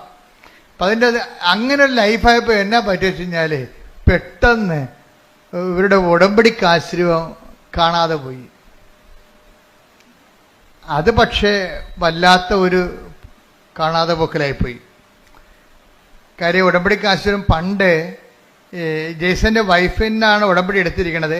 അവരൊരു പൊന്നുപോലെ ഇങ്ങനെ താലി പോലെ ഇങ്ങനെ നെഞ്ചിലിട്ടുകൊണ്ട് നടന്ന സംഭവമാണ്. പക്ഷെ അത് കാണാതെ പോയി. അവർ എറണാകുളത്ത് ഒരു സ്ഥലത്ത് പോയിട്ട് വന്നപ്പോൾ വീട്ടിൽ വന്ന് പിന്നെ ഒരു കടയിൽ പോയി കാപ്പി കുടിച്ചിട്ട് വീട്ടിൽ വന്നപ്പോൾ ഇത് കാണാനില്ല. വൈകുന്നേരം വൈഫാണെങ്കിൽ ഭ്രാന്ത് പിടിച്ച പോലെ. കാര്യം ഉടമ്പടിക്ക് ആശ്രയം എന്ന് പറഞ്ഞാൽ നിങ്ങൾക്ക് അറിയാമല്ലോ, അതാണ് അതിൻ്റെ ഉടമ്പടിയുടെ ആധാരമാണത്. പ്രമാണം പോയാൽ തീർച്ചയായിട്ടും ഉടമ്പടി ഞങ്ങളെ സംബന്ധിച്ച് നേരത്തെ നിങ്ങൾ പറഞ്ഞിട്ടുണ്ട്, it is equal to missing the covenant. പിന്നെ നിങ്ങൾ എന്ത് തലകുത്തി മറിഞ്ഞെന്ന് പറഞ്ഞാലും കൃപാസനം അംഗീകരിക്കത്തില്ല. എന്താ കാര്യം? ഉടമ്പടി പോയെന്ന് പറയും. കാര്യം ഉടമ്പടി ഏറ്റവും പ്രധാനപ്പെട്ട സംഭവം ഉടമ്പടി കാശ്രൂപമാണ്. ഇപ്പം എൻ്റെ മനസ്സിൽ ഈ പരിശുദ്ധ അമ്മ ആദ്യമേ തന്നത്, ഈ ഉടമ്പടി കാശ്രൂപം മിസ്സായി കഴിഞ്ഞാൽ പിന്നെ ഉണ്ടാകുന്നൊരു വിഷയമെന്ന് പറയണത് ആ ഉടമ്പടി തന്നെ. കാര്യം ഉടമ്പടി കാശ്രൂപം സൂക്ഷിക്കാൻ പറ്റാത്ത ആളിന് ഉടമ്പടി പാലിക്കാൻ പറ്റത്തില്ലെന്നുള്ളതാണ് ഞങ്ങൾക്ക് കിട്ടിയിരിക്കുന്ന റീഡിങ്. അതെപ്പോഴും ഓർത്തേക്കണം. ഉടമ്പടി കാശ്രൂപം നിങ്ങളിൽ നിന്ന് മിസ്സായാൽ അതിൻ്റെ അർത്ഥം, എനിക്ക് അമ്മ എന്നോട് പറഞ്ഞിരിക്കുന്നത് അവളുടെ ഉടമ്പടിയിലല്ല എന്നാണ് പറഞ്ഞിരിക്കുന്നത്. ഉടമ്പടിയിലാണെങ്കിൽ ഒരിക്കലും മിസ്സാകത്തില്ല. ഞങ്ങൾ അതുകൊണ്ടാണ് ഒരിക്കലും ഉടമ്പടി, പണ്ട് ഞങ്ങൾ ഡ്യൂപ്ലിക്കേറ്റ് കൊടുക്കുമായിരുന്നു, ഇപ്പോൾ ഡ്യൂപ്ലിക്കേറ്റ് കൊടുക്കണില്ല. നിങ്ങൾക്ക് ഇഷ്ടമുണ്ടെങ്കിൽ പൊതുവെ എടുക്കുക, അല്ലെങ്കിൽ ചാപ്റ്റർ ക്ലോസ് ചെയ്യാൻ പറയും, വണ്ടി വിട്ട് പോയിക്കൊള്ളാൻ പറയും. 2 ഓപ്ഷനേ ഉള്ളൂ. ഒന്നെങ്കിൽ ഉടമ്പടി കാശ് നഷ്ടപ്പെട്ടു പോയാൽ നിങ്ങൾക്ക് ഉടമ്പടി ജീവിക്കണമെന്നുണ്ടെങ്കിൽ പുതിയ ഉടമ്പടി എടുക്കണം, അല്ലെങ്കിൽ ഉടമ്പടി എന്നേക്കാൾ ബ്രേക്ക് ചെയ്തിട്ട് ആലപ്പുഴ വിട്ടു പോകാൻ പറയും. പിന്നെ ഈ ജന്മത്ത് ആലപ്പുഴ വരുമെന്ന് പറയും. എന്താ കാര്യം വെച്ച് കഴിഞ്ഞാൽ ഇത് വളരെ സീരിയസ് ആണ്. കാര്യം ഉടമ്പടി ജീവൻ പണയം വെച്ച് ഉടമ്പടി ചെയ്യുന്ന ആൾക്കാരുണ്ട്. അത് ആത്മാർത്ഥമുണ്ടെങ്കിൽ ഉടമ്പടി ചെയ്യണമെങ്കിൽ ഉടമ്പടി കാശ് ഒരിക്കലും മിസ്സാകത്തില്ല. മിസ്സായാൽ മാതാവ് കാണിച്ചു തരും. അതാണ് രസം. ഭർത്താവ് നഷ്ടപ്പെട്ടെന്ന് പറഞ്ഞാലും കാണാനില്ലെന്ന് പറഞ്ഞാലും അച്ഛൻ ആ കേസ് പിടിക്കും.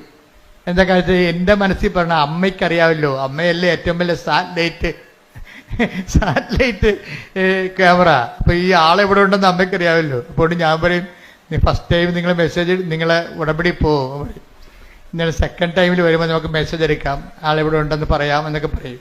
എന്താ പ്രശ്നം വെച്ച് കഴിഞ്ഞാൽ ഫസ്റ്റ് ടൈമിൽ മെസ്സേജ് എടുത്തു കഴിഞ്ഞാലും ചില ആൾക്കാർ നന്നാകത്തില്ല. അതെപ്പോഴും നമ്മൾ ശ്രദ്ധിക്കണം. എന്താ വെച്ച് കഴിഞ്ഞാൽ ഇത് അത്ര വലിയ ആനക്കാര്യമല്ല. പെട്ടെന്ന് കർത്താവിൻ്റെ നമുക്കൊരു, നിങ്ങൾ ദൈവത്തിൻ്റെ ഉള്ളവരാണെങ്കിൽ അങ്ങനെ ഉണ്ട്. ഈ ദൈവത്തിനുള്ളവർ ഞങ്ങൾ എപ്പോഴും ശ്രമിക്കുന്നത് എന്താണെന്നറിയോ? നിങ്ങൾ ക്രിസ്തുവിനുള്ളവരാകാൻ വേണ്ടിയാണ് ഞങ്ങൾ ശ്രമിക്കുന്നത്. 2 തരം മനുഷ്യരുണ്ട്, ക്രിസ്തുവിനുള്ളവരും ഉണ്ട്, ക്രിസ്തുവിനില്ലാത്തവരും ഉണ്ട്.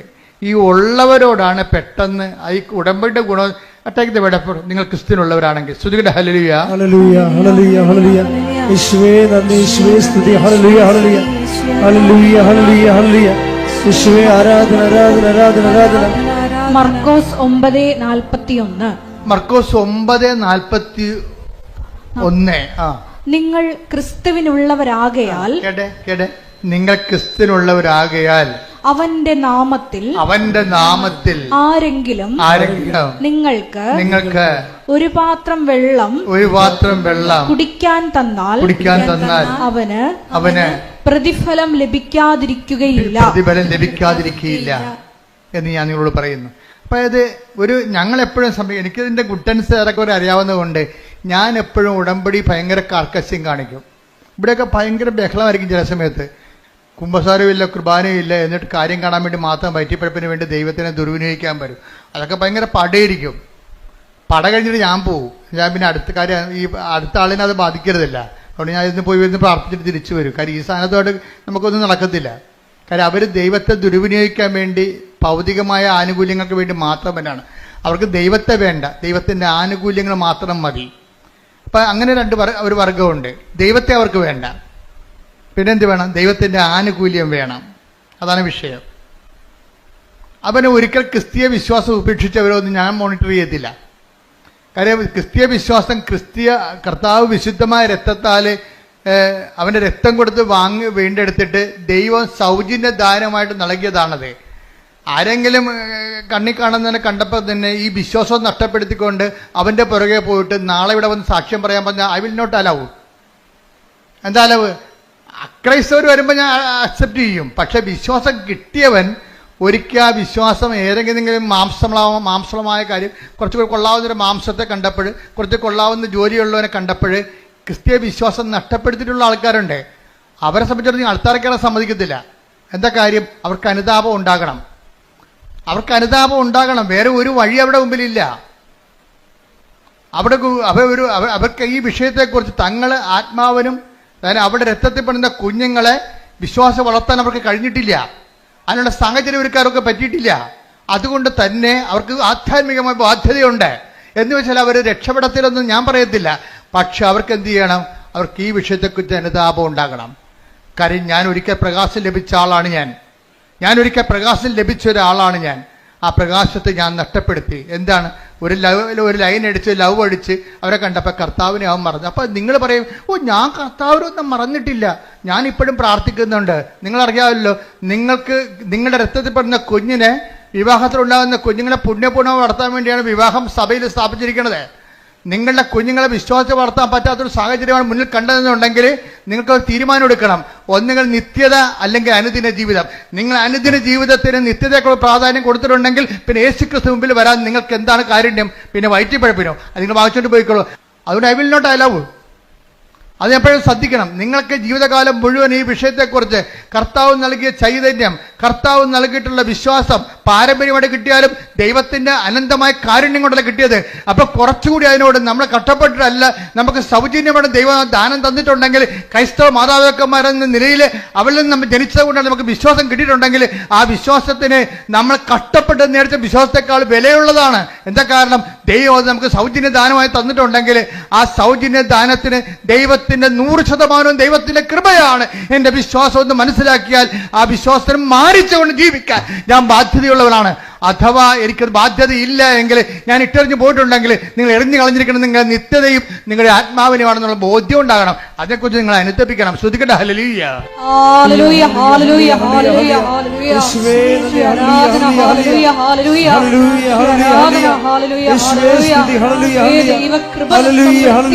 ഹല്ലേലൂയ. പരമദിവ്യകാരുണ്യത്തിന്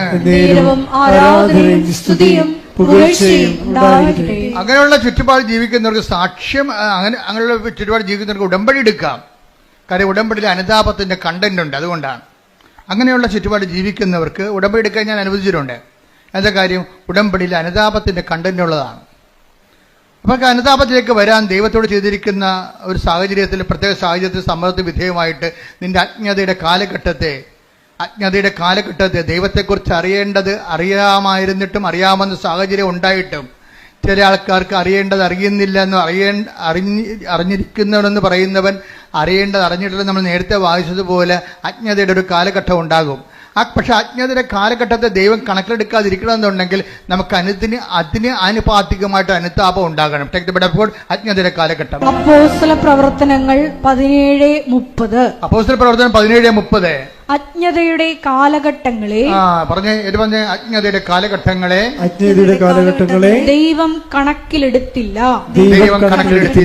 എന്നാൽ ഇപ്പോൾ എല്ലായിടത്തുമുള്ള സകല ജനങ്ങളും പശ്ചാത്തപിക്കണമെന്ന് അവിടുന്ന് ആജ്ഞാപിക്കുന്നു. ആഗ്രഹിക്കണമല്ല, ആജ്ഞാപനമാണ്. മനസ്സിലായില്ലേ? ആത്മരക്ഷയുടെ ഭാഗമായതുകൊണ്ടാണ് ഇത് ആജ്ഞാപനം വന്നത്. അല്ലെങ്കിൽ ആഗ്രഹിച്ചാൽ മതി. അജ്ഞതയുടെ കാലഘട്ടത്തിൽ ദൈവം കണക്കിലെടുത്തില്ല. പക്ഷെ എന്താ പ്രശ്നം? ഇപ്പോഴാകട്ടെ എല്ലായിടത്തുമുള്ള എല്ലാവരുമാണ്. ആർക്കും ഒഴിവൊഴിവില്ല. എല്ലായിടത്തുമുള്ള എല്ലാവരും അനുതപിക്കണമെന്ന് അവിടുന്ന് ആജ്ഞാപിക്കുന്നു. നിന്റെ ഒരു ദുരന്തം ദൈവത്തിന്റെ ആജ്ഞാപനമായിട്ട് നീ തിരിച്ചറിയണം. ഇപ്പൊ കാശുരം കളഞ്ഞു പോയതൊരു ദുരന്തമാണ്. ആ ദൈവത്തിന്റെ ആജ്ഞാപനമായിട്ട് അയാൾ തിരിച്ചറിയാൻ. എന്താ കാര്യം? കാശുരുവൻ കളഞ്ഞുപോയ ഉടനെ ആ വൈഫ് അത് ശരിക്കും പറഞ്ഞ് അതിനുവേണ്ടി അവർ കാപ്പ കുടിച്ച കടയിൽ പോയി. പിന്നെ തലേ ദിവസം സുഭാഷ് പാർക്കിൽ പോയായിരുന്നു. വെളുപ്പിനെ വന്നിട്ട് സുഭാഷ് പാർക്ക് തുറപ്പിച്ചു. അതിനകത്ത് അവരിരുന്ന സ്ഥലത്ത് പോയി നോക്കി, അവിടെ കണ്ടില്ല. കുറെ കഷ്ടപ്പെട്ട് അവസാനം ഇവിടെ വന്ന് അന്നത്തെ കാലത്ത് ഡ്യൂപ്ലിക്കേറ്റ് വാങ്ങിച്ചുകൊണ്ട് പോയി. ഇന്ന് ഡ്യൂപ്ലിക്കേറ്റ് പോലും ഇല്ലെന്ന് ഓർത്തേക്കണം കേട്ടാ. അങ്ങനെ സംഭവമേ ഇല്ല ഇപ്പൊ. പക്ഷെ എന്ത് പറ്റി? ഡ്യൂപ്ലിക്കേറ്റ് വാങ്ങിച്ചുകൊണ്ട് പോയിട്ടും പെട്ടെന്ന് കാര്യങ്ങൾ സംഭവിച്ചു. എന്താണ്? അവർക്ക് അവരുടെ പ്രോസസ്സായിട്ടിരിക്കുകയായിരുന്നാണ്. അവരുടെ വിസ പ്രോസസ്സായിട്ടിരിക്കുകയായിരുന്നു. അത് മൊത്തം അടലപടലാടെ ഇങ്ങനെ പൊളിഞ്ഞു വീണ് എല്ലാം ക്യാൻസലായി. പിറ്റേ ദിവസം അവരയച്ച പത്രം, പിറ്റേ ആഴ്ചയിൽ അവരയച്ച മുഴുവൻ അപേക്ഷ റിജക്ട് ചെയ്ത് അതുപോലെ തന്നെ കൊറിയറിൽ തിരിച്ചു വന്നു. ഇയാൾ ആശ്രയം വെച്ചുള്ള കടകളിൽ കച്ചവടം കുറഞ്ഞു. എല്ലാം. അതായത് നമ്മൾക്ക് വരാൻ പോകുന്ന ദുരന്തമാണ്. അജ്ഞതയുടെ കാലഘട്ടത്തിൽ ദൈവം കണക്കിലെടുത്തില്ല. എന്നാൽ ഇപ്പോൾ എല്ലായിടത്തുമുള്ള എല്ലാവരും അനുദപിക്കണമെന്ന്. ഒരു ദുരന്തം വരുമ്പോൾ അനുതാപമാണ് ഉദ്ദേശിക്കുന്നത്. ദുരന്തത്തിൽ എല്ലാ ചെറിയ ഒരു വിശപ്പ് പോലും ഒരു ദുരന്തമാണ്, ഒരു രോഗം പോലും ഒരു ദുരന്തമാണ്. അതുകൊണ്ടല്ലേ 13:4 വായിച്ചോളൂ ലൂക്കായുടെ സുവിശേഷം. ശ്രുതികട ഹല്ലേലൂയ ഹല്ലേലൂയ ഹല്ലേലൂയ ഹല്ലേലൂയ യേശുവേ നന്ദി ഹല്ലേലൂയ ഹല്ലേലൂയ ഹല്ലേലൂയ ഹല്ലേലൂയ ഹല്ലേലൂയ ഹല്ലേലൂയ ഹല്ലേലൂയ. സീലോഹായിലെ ഗോപുരം ഇടിഞ്ഞു വീണ്. ദുരന്തം പിന്നെ കണ്ട 13:4 എന്താ പറയണത്? ഏറ്റു പറഞ്ഞ സിലോഹായിലെ ഗോപുരം ഇടിഞ്ഞു വീണ് കൊല്ലപ്പെട്ട ആ 18 പേർ അന്ന് ജെറുസലേമിൽ വസിച്ചിരുന്ന എല്ലാവരെയും കുറ്റക്കാരായിരുന്നു എന്ന് നിങ്ങൾ വിചാരിക്കുന്നുണ്ടോ? അല്ല എന്ന് ഞാൻ പറയുന്നു. പശ്ചാത്തപിക്കുന്നില്ലെങ്കിൽ നിങ്ങൾ എല്ലാവരും അതുപോലെ നശിക്കും. ദുരന്തത്തിന്റെ ഉദ്ദേശം എന്താണ്? പശ്ചാത്താപമാണ്. സിമ്പിൾ അല്ലേ?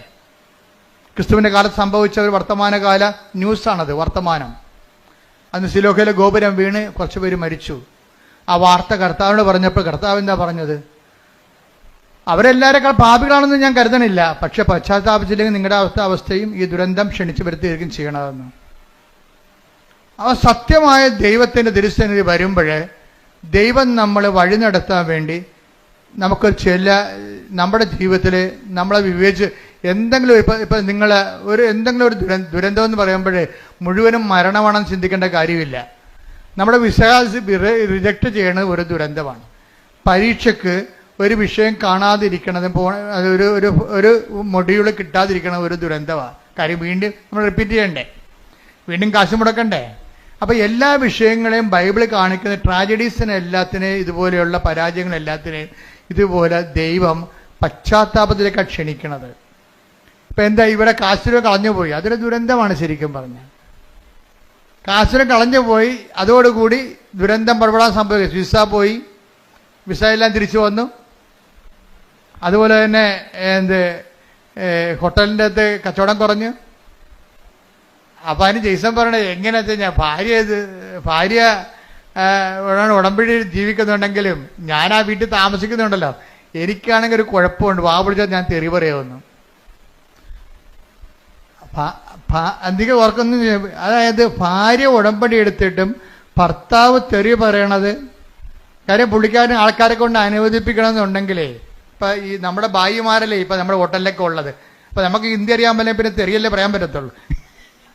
ഇതാണ് ഇവിടുത്തെ അവസ്ഥ. ഹിന്ദി അറിയാൻ പറ്റാത്ത കൊണ്ട് അവനെ പറഞ്ഞു താമസിക്കാൻ വേണ്ടി തെറി പറയും. അപ്പം ഇങ്ങനെയൊക്കെ ഇതൊന്നും സുവിശേഷമായിട്ട് ജീവിക്കാൻ പറ്റത്തില്ല. നിങ്ങൾ ദ്വയാർത്ഥ പ്രയോഗങ്ങൾ, പിന്നെ വെച്ചുള്ള സംസാരങ്ങൾ, അതുപോലെ തന്നെ എന്താണ് ദൈവത്തിന് നിരക്കാത്ത ഈ സംസാരത്തിനകത്ത് വരുന്ന പാകപ്പിഴകൾ, ഇതൊക്കെ നിങ്ങൾ ശ്രദ്ധിക്കണം വളരെയായിട്ട്. കാര്യം നിങ്ങൾ സുവിശേഷം വായിക്കുകയും സുവിശേഷം പറയുകയും ചെയ്യുന്ന നാവിനെ കൊണ്ടാണ് നിങ്ങൾ ഇതുപോലെയുള്ള. അതുകൊണ്ട് ഈ വിഷയത്തിലൊക്കെ എല്ലാം ദൈവം കുറച്ച് ശരിയാകും, കുറച്ച് ശരിയാകത്തില്ലെന്നല്ല. ദൈവത്തിൻ്റെ ഒരു പ്രശ്നം എല്ലാം ശരിയാകണമെന്ന് തന്നെയാണ്. അപ്പൊ അതുകൊണ്ട് പ്രാർത്ഥിക്കുക, കർത്താവായ ദൈവമേ, ഉടമ്പടി ഒരു ജീവിതക്രമം എന്ന നിലയിലെ വിശുദ്ധിയോടെ ജീവിക്കുവാൻ എന്റെ ജീവിതത്തിൽ വന്നു പോയിട്ടുള്ള അപരാധങ്ങൾക്ക് അനുതാപത്തോട് ജീവിക്കുവാൻ എനിക്ക് പശ്ചാത്താപത്തിന്റെ അഭിഷേകം നൽകണമേ. ശ്രദ്ധിക്കട്ടെ.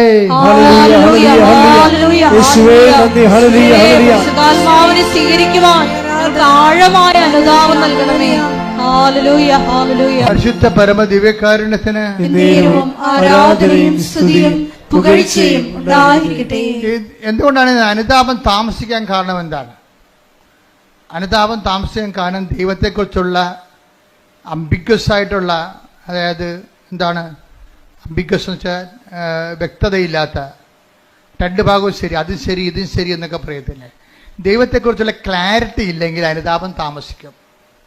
ഇപ്പൊ ദൈവവിശ്വാസം എന്ന് പറയണതേ ഭയങ്കരമായ ഒരു കൃപയാണ് ശരിക്കും പറഞ്ഞാൽ. എനിക്ക് തോന്നുന്നത് ദൈവത്തെ വിശ്വസിക്കുകയല്ല, വിശ്വസിക്കുന്ന വിഷയത്തെക്കുറിച്ച് ക്ലാരിറ്റിയാണ് ആവശ്യമുണ്ടാകുക. വിശ്വാസത്തിനേക്കാൾ പ്രധാനപ്പെട്ടതാണ് വിശ്വസിക്കുന്ന വിഷയത്തെക്കുറിച്ചുള്ള വ്യക്തതയില്ലെങ്കിൽ വേദോപദേശങ്ങൾ നൽകും. വിശ്വാസത്തെക്കുറിച്ചും ദൈവത്തെക്കുറിച്ചും ഇപ്പം ഞാൻ എന്തുകൊണ്ടാണ് ഞാൻ നിങ്ങളോട് ഇത്രയും ക്ലിയർ കട്ടായിട്ട് പറയണത്? ഞാൻ അമ്മയെ നേരിട്ട് കണ്ടുകൊണ്ടാണ്. അമ്മയെ നേരിട്ട് കണ്ടിട്ടുള്ള അതിന് ശേഷമുള്ള എൻ്റെ നിലപാടുകളും അമ്മയെ കാണുന്നുമുള്ള നിലപാടുകൾക്കും വ്യത്യാസമുണ്ട്. നേരത്തെ കാണുന്നതിന് മുമ്പ് ആൾക്കാരെ കോംപ്രമൈസ് ചെയ്താണ് ഞാൻ സംസാരിച്ചുകൊണ്ടിരുന്നത്. അതിനെക്കുറിച്ച് ഇരിക്കുന്ന പശ്ചാത്താപമുണ്ട്. അതായത് ദൈവത്തെക്കുറിച്ച് വ്യക്തതയില്ലെന്നുണ്ടെങ്കിൽ ആൾക്കാർ ഒത്തുതീർപ്പിന് വിധേയമാകും. അതും ശരി, ആ മതവും ശരി, ഈ മതവും ശരി, അവർ കാണിക്കണത് ശരി, ഇവർ കാണിക്കണത് ശരി. ആൾക്കാർക്ക് ദൈവത്തെക്കാൾ പ്രാധാന്യം കൊടുക്കും. മാധ്യമങ്ങളിലൂടെയൊക്കെ എന്തുമാത്രം പ്ലീസിംഗ് ആയിട്ടുള്ള കാര്യങ്ങളാണ് മാധ്യമം പ്രാധാന്യം കൊടുക്കുന്നത്. അതിനുവേണ്ടി ഞാൻ ദൈവത്തെ പോലും വിറ്റിട്ട് ജനങ്ങളുടെ കൂടെ കൂടും. ഇത് ദൈവത്തെക്കുറിച്ച് വ്യക്തതയില്ലാത്തതിൻ്റെ ലക്ഷണമാണിത്. അത് സഭയുടെ ഉന്നത ശ്രേണി ഇരിക്കുന്നവർക്ക് പോലും ഈ അസുഖം വരാൻ സാധ്യതയുണ്ട്. എന്താ കാര്യം? എപ്പോഴും മീഡിയാസിനെ ഇങ്ങനെ കണ്ടുകൊണ്ടിരിക്കുമ്പോൾ ആൾക്കാർക്ക് അപ്പീരിംഗ് ആയിട്ടുള്ള കാര്യങ്ങൾ പറയാൻ വേണ്ടി ബാധ്യസ്ഥമായി പെടുമ്പോൾ ദൈവത്തെ നമ്മൾ തള്ളി മാറ്റിയിട്ട് ജനങ്ങളുടെ കൂടെ കൂടും. ഇതെല്ലാം പറ്റും. വിശ്വാസത്തിൽ ഡൈലൂഷൻ ആകുകയും ചെയ്യും, വ്യക്തത കുറഞ്ഞു പോവുകയും ചെയ്യും, അനുതാപം താമസിക്കുകയും ചെയ്യും. പ്രാർത്ഥിക്കുക. കർത്താവായ ദൈവമേ, വിശ്വാസത്തിൽ വ്യക്തത വരികയും അനുതാപത്തിലെ കൃത്യത ഉണ്ടാകുവാൻ എന്നെ സഹായിക്കണമേ, എന്നെ അനുഗ്രഹിക്കണമേ. ശ്രുതിക്കട്ടെ.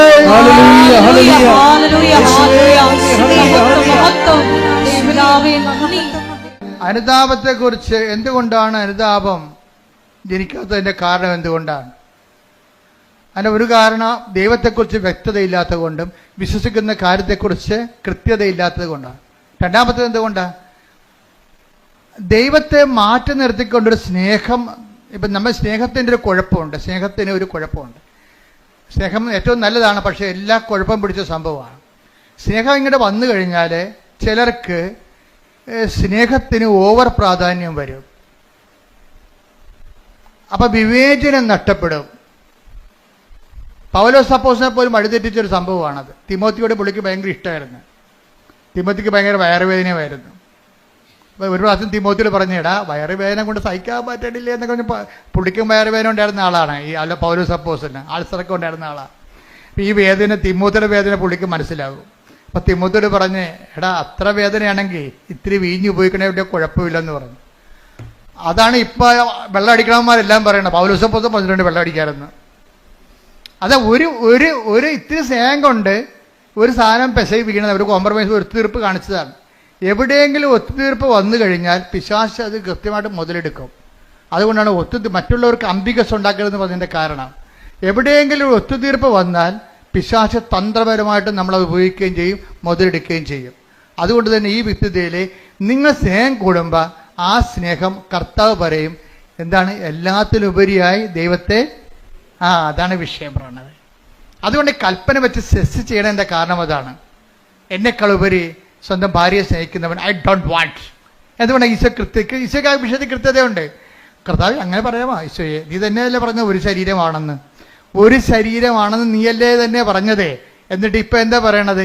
എന്നേക്കാൾ ഉപരി ഈ ഒരു ശരീരത്തിൻ്റെ പേരിൽ സ്നേഹിക്കാൻ പോയാൽ ദൈവത്തെ മാറ്റി നിർത്തിക്കൊണ്ട് വൈഫിനെയോ ഭർത്താവിനെ സ്നേഹിച്ച ഐ ഡോണ്ട് വാണ്ട് എന്ന് വെച്ച് കഴിഞ്ഞാൽ എന്താ കർത്താവ്? ദൈവത്തിന് ഒന്നാം സ്ഥാനം കൊടുക്കുന്നില്ലെങ്കിൽ നിന്റെ സ്നേഹങ്ങളെല്ലാം ശരിക്കും ചോദ്യചിഹ്നമായിട്ട് മാറും. നിസ്സാര കാര്യമല്ല ഇത്. Take the bed of God. ശ്രുതിക്കട്ടെ. ഹല്ലേലൂയ, ഹല്ലേലൂയ, ഹല്ലേലൂയ, ഹല്ലേലൂയ. യേശുവേ നന്ദി. ഹല്ലേലൂയ, ഹല്ലേലൂയ. മത്തായി 10:37 എന്നേക്കാൾ അധികം പിതാവിനെയോ മാതാവിനെയോ സ്നേഹിക്കുന്നവൻ എനിക്ക് യോഗ്യനല്ല. എന്നേക്കാൾ അധികം പുത്രനെയോ പുത്രിയെയോ സ്നേഹിക്കുന്നവനും എനിക്ക് യോഗ്യനല്ല. അപ്പൊ എന്താ പ്രശ്നം വെച്ച് കഴിഞ്ഞാല്, നമ്മളെ ചിലര് കുഞ്ഞുങ്ങളുടെ സ്നേഹം കാരണം ഒന്നും മിണ്ടത്തില്ല. ചില കുഞ്ഞുങ്ങളോട് ചില അമിത, 2 കുഞ്ഞുങ്ങളുള്ള കാരണം അമ്മമാർക്ക് ഭയങ്കര, 2 കുഞ്ഞുങ്ങളായതാണ് ഏറ്റവും കൂടുതൽ കുഴപ്പമായിരിക്കണം. മുഴുവനും 2 കുഞ്ഞുങ്ങളായത് കാരണം കുഞ്ഞുങ്ങളെ വെറുപ്പിക്കാതിരിക്കണം. അവൻ പള്ളിയിൽ പോകണില്ല, ഞായറാഴ്ച കിടന്ന് ഉറക്കമാണെങ്കിലും കിടക്കട്ടെ, ഇന്നലെ കുറേ പഠിച്ച് കാണും, കൊണ്ടാ പോരെ. ഈ വിശ്വാസം നിലത്തിലടിക്കണം പിടിച്ച്. എന്താ കാര്യം? അവൾക്ക് ദൈവം നൽകിയ കുഞ്ഞ്, ഈ കുഞ്ഞ് പുറത്തോട്ട് വരുമ്പോഴേ മാത്രമേ നമുക്കറിയാൻ പറ്റത്തില്ല കണ്ണുണ്ട, കൈയുണ്ട്, എപ്പിലെപ്സി ആണ്, ഓട്ടിസം ആണെന്ന് അറിയാൻ പാടില്ല. ദൈവം നല്ല കുഞ്ഞിനെ തന്നപ്പോഴേ ആ ദൈവത്തിനാണ് കുഞ്ഞിനേക്കാൾ കൂടെ സ്നേഹിക്കേണ്ടത്. ഇതിന് ഓട്ടിസം ആണെങ്കിൽ നീ എന്ത് ചെയ്തേനെ? ഇവിടെ കണ്ടിട്ടില്ലേ, നിങ്ങൾ കണ്ടിട്ടില്ലേ, കരഞ്ഞു വിളിച്ച്. എനിക്ക് അവരോട് കാണുമ്പോൾ സങ്കടം തോന്നും. എന്ന് വെച്ച് കഴിഞ്ഞാൽ എനിക്ക് അരമണിക്കൂർ സഹിക്കാൻ പറ്റില്ല കുഞ്ഞു കിടന്ന് ബഹളം ഉണ്ടാക്കുന്നത്. ഇവിടെയുള്ള എല്ലാ രോഗികളെയും അവർ ഡിസ്റ്റർബ് ചെയ്യും. അപ്പം ഞാൻ ഓർക്കും, ദൈവം ഈ തള്ള ഈ കുഞ്ഞിനെയും കൊണ്ട് ജന്മം മുഴുവനും കൊണ്ടു നടക്കണമല്ല. എൻ്റെ ദൈവവേദലേ, നിനക്കൊരു കുഞ്ഞിനെ ഉണ്ടെങ്കിൽ അതിന് ഓട്ടിസം ഇല്ലാതെ ഹൈപ്പർ ആക്ടിവിറ്റി ഇല്ലാതെ ഒരു കുഞ്ഞിനെ നീ പ്രസവിച്ച് വളർത്തുന്നുണ്ടെങ്കിലേ ആ കുഞ്ഞിനേക്കാൾ കൂടി നീ ദൈവത്തെ സ്നേഹിച്ചില്ലെങ്കിൽ അത് പ്രമാണത്തിനെതിരായിട്ട് വരും. എന്താ കാര്യം? നീ നിന്റെ കുഞ്ഞിനേക്കാൾ ഉപരി, ദൈവത്തെക്കാൾ ഉപരി നിന്റെ കുഞ്ഞിനെ സ്നേഹിക്കുന്നു. അവന് വേദപാഠം നോക്കണില്ല, അവൻ്റെ പ്രാർത്ഥനാ ജീവിതം നോക്കണില്ല, അതുപോലെ തന്നെ അവൻ്റെ അവൻ്റെ കുർബാന കടം നോക്കണില്ല. അപ്പം നിങ്ങളവർക്ക് ഇതൊക്കെ നമ്മൾ ചോദിക്കും, ഇപ്പോഴെന്ത് ജാതിയും മതവും? ജാതിയും മതം ഇപ്പം ഒന്നുമില്ല. ജാതിയും മതമായാലും എല്ലാം നിങ്ങൾക്ക് പണിയായിരിക്കും. ദൈവത്തിന് നിരക്കാത്തൊരു ജാതി കൊണ്ടുവന്ന കാര്യമില്ല. പക്ഷെ അതല്ല പ്രശ്നം. നിന്റെ ആത്മാവിനെ ഈശോ എന്താ പറഞ്ഞത്? നിങ്ങൾ ലോകം മുഴുവൻ നേടും, അമേരിക്കയിലും പോകും, അതുപോലെ തന്നെ നിങ്ങൾ PhD എടുക്കും, നിങ്ങൾ പറയുന്ന കേംബ്രിഡ്ജിൽ നിങ്ങൾ പ്രൊഫസറുമാകും.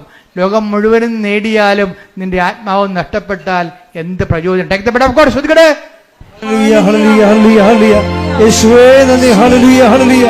മത്തായി 16:26 ഒരുവൻ ലോകം മുഴുവൻ നേടിയാലും സ്വന്തം ആത്മാവിനെ നഷ്ടപ്പെടുത്തിയാൽ അവന് എന്ത് പ്രയോജനം? ഒരുവൻ സ്വന്തം ആത്മാവിന് പകരമായി എന്തു കൊടുക്കും? ഇപ്പൊ എന്താ പ്രശ്നം വെച്ച് കഴിഞ്ഞാൽ, പിശാചിന്റെ ഒരു തന്ത്രം എന്ന് വെച്ച് കഴിഞ്ഞാല് ആത്മാവ് ഇല്ലെന്ന് അങ്ങോട്ട് പറഞ്ഞേക്കും. പറഞ്ഞു തീർന്നില്ല പരിപാടി. കർത്താവ് കട്ടക്കൽ കൊണ്ട് കത്തി വെച്ചിരിക്കുകയാണ്. വൃക്ഷങ്ങളുടെ വേരിനെ കൊടാലേക്ക് പറഞ്ഞിരിക്കുന്നത് എന്താണ്? നിങ്ങൾ ലോകം മുഴുവൻ നേടിയാലും, എല്ലാവരും മനുഷ്യന്റെ പരക്കം പാച്ച എന്താണ്? അവൻ ആഗ്രഹിക്കുന്ന ലോകം, അവൻ ഉദ്ദേശിക്കുന്ന ലോകം, അവൻ സങ്കല്പിക്കുന്ന ലോകം നേടാൻ വേണ്ടിയല്ലേ? നിങ്ങൾ ഉടമ്പടി എടുത്തിരിക്കുന്ന ഒരു ഉദ്ദേശം എന്താണ്? നിങ്ങൾ സങ്കല്പിക്കുന്ന ലോകം നേടാൻ വേണ്ടിയാണ്. പക്ഷെ കർത്താവ് ചോദിക്കുന്നത് എന്താണ്? ഈ സങ്കല്പിക്കുന്ന നിയോഗങ്ങളെല്ലാം നിറവേറിയാലും ആത്മാവ് നഷ്ടപ്പെട്ടാൽ എന്ത് പ്രയോജനം? അഥവാ ആത്മാവിന് പകരമായി നീ എന്ത് കൊടുക്കും? ശ്രുതികട ഹല്ലേലൂയ.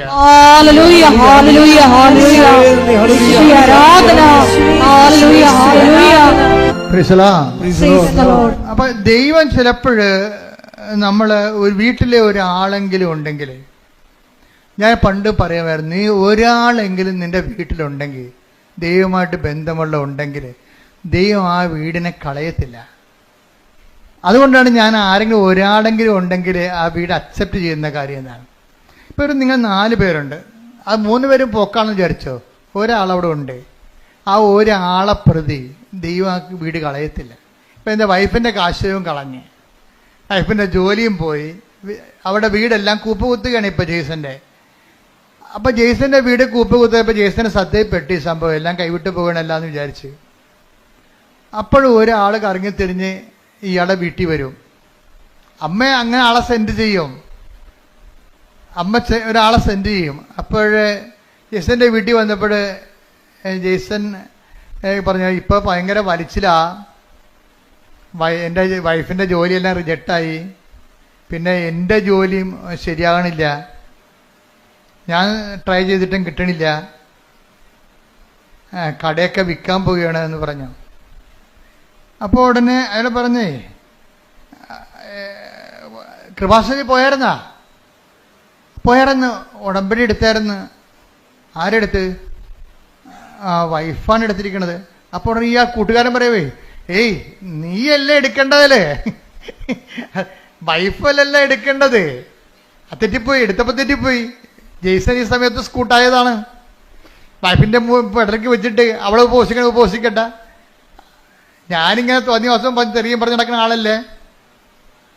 അതുകൊണ്ട് വൈഫിനെ കൊണ്ട് എടുപ്പിച്ച്. പക്ഷേ ഉടമ്പടി ഇവിടെ അക്സെപ്റ്റ് ആയിട്ടില്ല, കാശുരൂപം കാണാതെ പോയി. കാര്യം എന്താ? ഈ ഉടായ്പ് ജെയ്സന്റെ കയ്യിൽ ഈ ഉടായ്പിരിപ്പുണ്ട്. എന്താ കാര്യം? വൈഫിനെ കൊണ്ട് ഉടമ്പടി എടുപ്പിച്ചിട്ട് പുള്ളിക്ക് കൈ നനയാതെ മീൻ പിടിക്കണം. ഇത് നടക്കത്തില്ല, ഈ സംഭവം നടക്കത്തില്ല. ഇത് എപ്പോഴും നമ്മൾ ശ്രദ്ധിക്കണം കേട്ടോ. നിങ്ങൾ അപ്പനെയും അമ്മനെയും കൊണ്ട്, നിങ്ങളുടെ കാര്യത്തിന് അപ്പനെയും അമ്മനെയും കൊണ്ട് ഉടമ്പടി എടുപ്പിക്കുന്നതിനേക്കാൾ നല്ലത് നിങ്ങൾ തന്നെ എടുക്കുന്നതാണ് നല്ലത്. കാരണം ദൈവം സത്യസന്ധമായിട്ട് നിൽക്കുന്ന കാരണം നിങ്ങളുടെ കള്ളക്കളികളെല്ലാം ദൈവത്തിന് അറിയാൻ പറ്റും. അതുകൊണ്ട് അത് ഇപ്പം കാശുരൂപ നിങ്ങളുടെ വീട്ടിൽ കാശുരൂപൊക്കെ ഇരിപ്പുണ്ടാവും, പക്ഷെ ഉടമ്പടി കളഞ്ഞു പോയി കാണും. എന്താ കാര്യം? ദൈവത്തിനറിയാം ഇത് നിങ്ങളുടെ വിഷയമല്ല, യഥാർത്ഥ പ്രതി വേറെയാണ്. ഇപ്പം പോലീസുകാർ കൊലപാതകമൊക്കെ നടന്നു കഴിയുമ്പോൾ പാർട്ടിക്കാരൊക്കെ വേറെ പ്രതികളെ കൊടുക്കുമല്ല. ഇപ്പോൾ ഉണ്ടാകുന്നറിയത്തില്ല, പണ്ടൊക്കെ ഉണ്ടായിരുന്നു, സത്യമായിട്ട് ഉണ്ടായിരുന്നു. അപ്പം പെട്ടെന്ന് ആൾക്കാർ തണുത്ത് കുത്തിക്കൊന്നവനെ പിടിച്ചെന്ന് പറഞ്ഞപ്പോൾ തന്നെ തണുത്ത്. ആ പിടിച്ചവനാരാണ്? അവനിതോട്ടൊരു ബന്ധമില്ല, അവൻ സ്ഥിരമായിട്ട് പിടികൊടുക്കുന്ന ആളാണ്. പക്ഷെ പത്രത്തെ പേര് വരും, അത് വരുമ്പോൾ പ്രതിയെ പിടിച്ചു. പക്ഷേ ഇത് പോലീസിലും നാട്ടിലൊക്കെ നടക്കും, പക്ഷെ ദൈവത്തിനും നടക്കത്തില്ല. പ്രതി ആരാണ്? ജെയ്സനാണ്. പിടിച്ചിരിക്കണ ആരാണ്? ഭാര്യയാണ് പിടിച്ചിരിക്കുന്നത്. അത് ഏക്കത്തില്ല, സംഭവം ചെയ്തില്ല, അത് റിജക്റ്റായി. കാശുരൂപം പോയി, മൊത്തം സാധനം ഉടമ്പടി വെച്ച സാധനം മൊത്തം തിരിച്ചു വരാൻ തുടങ്ങി. അപ്പോഴീ കൂട്ടുകാരൻ പക്ഷെ പറഞ്ഞപ്പോൾ ദൈവം ഇവരെ കൈവിടാഞ്ഞത് കൊണ്ട്, ദൈവം ഇതിൻ്റെ പിന്നിലുള്ളത് കൊണ്ട്, കൂട്ടുകാരൻ പറഞ്ഞപ്പോൾ തന്നെ ജെയ്സന് പെട്ടെന്ന് കത്തി. ശരിയാണല്ല, നിന്റെ കയ്യിലല്ലേ ഉടായിപ്പിരിക്കണത്. പക്ഷെ അയാളെ ബേസിക്കായിട്ട് നല്ല മനുഷ്യനാണ്, അതുകൊണ്ടല്ല അയാൾ പിന്നീട് ഉടമ്പടി വിജയിക്കണത്. അയാൾ മോശംകാരനല്ല. ഈ ഉടമ്പടി എടുത്തിട്ട് അതിൻ്റെ ചമ്മലിൽ ചെന്ന് ചാറണ്ട എന്ന് വിചാരിച്ചുകൊണ്ട് പുള്ളിക്ക് ഫ്രീ ആയിട്ട് പോകാൻ വേണ്ടി ഒരു ഫ്രീ മൂവിങ്ങിന് വേണ്ടി ചെയ്തതാണ്. ഫ്രീ മൂവിങ്ങിന് വേണ്ടി എന്ത് ചെയ്ത്? ദൈവത്തെ ഒഴിവാക്കി. അതും ദൈവത്തെ അംഗീകരിക്കണത് പോരായ്മയായിട്ട് കരുതിയതാണ്. ജീസൻ പറയുന്നുണ്ട്, എൻ്റെ വളർച്ച എൻ്റെ കഴിവ് കൊണ്ടാണെന്ന് ഞാൻ ധരിച്ചത് കൊണ്ടാണെന്ന്. നല്ല ഷെഫല്ലേ പുള്ളി. നിങ്ങൾക്ക് എക്സ്പീരിയൻസ് ആകാം, നിങ്ങൾ ചിലപ്പോഴേ നിങ്ങൾക്ക് നല്ല എക്സ്പീരിയൻസ് ഉണ്ടാകാം, നല്ല ബുദ്ധി ഉണ്ടാകാം. നിങ്ങളുടെ മാർക്ക് വർഷം നിങ്ങളുടെ ഇത്രയും നല്ല നിങ്ങളുടെ മാർക്കെല്ലാം പരിശോധിക്കുമ്പോൾ നിങ്ങളുടെ ബുദ്ധിയുടെ ഒരു വലിയ കോൺഫിഡൻസ് ഉണ്ടാകാം. പക്ഷെ ദൈവത്തിന് നിങ്ങളുടെ താല്പര്യം ഉണ്ടെന്നുണ്ടെങ്കിൽ, അല്ലാത്തെങ്കിൽ നിങ്ങളിങ്ങനെ ഇതിൻ്റെ പുറകെ പോയി വല്ല ശാസ്ത്രജ്ഞ വല്ലതൊക്കെ ആയിട്ട് കുറച്ചുമ്പോൾ ചത്തുപോകാൻ പറയും. ദൈവമാണ്. പക്ഷെ നിങ്ങൾ ദൈവത്തിന് ആകർഷണമായ എന്തെങ്കിലും കണ്ടന്റ് വൈസ് നിങ്ങളുടെ കുടുംബത്തിലോ ഉണ്ടെങ്കിൽ നിങ്ങൾ ദൈവത്തിൻ്റെ ആളാണ്. അതാണ് ഞാൻ ആദ്യമേ പറഞ്ഞത്. നിങ്ങൾ ക്രിസ്തുവിനുള്ളവരാണെങ്കിൽ അത് ക്രിസ്തു നിങ്ങളെ കൈമോശം വരാതിരിക്കാൻ സൂക്ഷിക്കും. ക്രിസ്തു ഇല്ലെങ്കിൽ പ്രശ്നമൊന്നുമില്ല, ദൈവത്തിന് റിസ്ക് ഇല്ല കാര്യത്തിൽ. എവിടെയെങ്കിലും പോയി തൊലയണമെന്ന് പറയും, നോ പ്രോബ്ലം. ക്രിസ്തുവിനുള്ളതെന്ന് പറഞ്ഞാൽ എന്താണ്? ക്രിസ്തുവിനാലിൻ്റെ വിശുദ്ധമായ രക്തത്താൽ വീണ്ടെടുക്കപ്പെട്ടവനാണ്, വീണ്ടെടുക്കപ്പെട്ടവളാണ് ഞാനെന്ന രീതിയിൽ ക്രിസ്തുവിനോടൊരു വിശ്വാസവും ഒരു സ്നേഹവും ഒക്കെ നമുക്ക് ഉണ്ടെങ്കിൽ നമ്മൾ അതിൻ്റെ പേരിൽ നമ്മുടെ ജീവിതം ക്രിസ്തുവിൻ്റെ വാക്കിന് അനപേക്ഷിതമായിട്ട് ക്രമീകരിക്കാൻ ഉദ്ദേശിക്കുന്നവരാണ്. അതിനെ ഉദ്ദേശിക്കാനുള്ള സാധ്യതയുണ്ട്. എപ്പോഴെങ്കിലുമായിട്ട് ഞാൻ ദൈവത്തിലേക്ക് തിരിച്ചു വരും എന്നൊക്കെ ഉള്ളൊരു മാനസിക അവസ്ഥയാണെങ്കിൽ നിങ്ങൾ ക്രിസ്തുവിനുള്ള ആൾക്കാരാണ്. ക്രിസ്തുവുള്ളവരാണെങ്കിൽ എന്ത് ചെയ്യും? നിങ്ങളെ ഹെൽപ്പ് ചെയ്യാൻ വേണ്ടി ദൈവം ആരെങ്കിലും നിശ്ചയിക്കും. അങ്ങനെയാണ് ഈ കൂട്ടുകാരൻ ജെയ്സന്റെ വീട്ടിൽ വരണത്. ഇപ്പം ജെയ്സൺ പറയും, ശരി നിങ്ങളെ പറഞ്ഞപ്പോഴേക്കും മനസ്സിലായി, എന്നാൽ ഞാൻ പോയി ഉടമ്പടി എടുക്കാമെന്ന് പറഞ്ഞു. അപ്പോൾ ജെയ്സൺ വൈഫിനെയും കൂട്ടി വരും. വൈഫിനോട് പറയും നമുക്ക് കൃപാസനത്തിൽ പോകാം. അപ്പോൾ വൈഫ് ചോദിക്കും, എന്തിനാ എന്തിനാ? അല്ല ഉടമ്പടി എടുക്കാൻ. അല്ല അത് ഞാൻ എടുത്തോളാം, നീ എടുക്കണ്ട.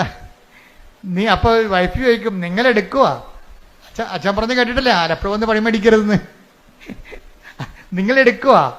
അപ്പോൾ എടുക്കാമെന്ന് പറഞ്ഞപ്പോൾ ഇയാൾ തീരുമാനം എടുക്കാമെന്നുള്ള തീരുമാനം എടുത്തിട്ട് എന്താ ചെയ്യണമെന്നറിയാവോ? എടുത്തിട്ട് ഉടമ്പടി എടുത്തു കഴിഞ്ഞിട്ട് ജെയ്സൺ പറയും, എൻ്റെ ലൈഫ് രണ്ടായി മാറുകയാണ്. എന്താണ്? ഉടമ്പടിക്ക് മുമ്പും ഉടമ്പടിക്ക് ശേഷവും. ഞാൻ ആദ്യം ചെയ്തത് ഞായറാഴ്ച എൻ്റെ കട പൂട്ടിയെന്ന് പറഞ്ഞു. അതാണ് തീരുമാനം. അതായത് നല്ല ടൂറിസ്റ്റ് സ്പോട്ടിൽ ആവശ്യത്തിന് കാശ് കിട്ടുന്ന കടയാണ്. ഞായറാഴ്ച ഞാൻ എൻ്റെ കട അടച്ചു, അതിൽ നിന്ന് കിട്ടുന്ന പൊന്നാണെങ്കിലും വേണ്ടെന്ന് വെച്ചു. അപ്പോൾ തന്നെ തീരുമാനം കറക്റ്റായില്ലേ? അപ്പം എന്താ പ്രശ്നം വെച്ചാൽ ദൈവത്തിനെ ബോധ്യപ്പെടുത്തുകയാണ് നമ്മുടെ ഉദ്ദേശം.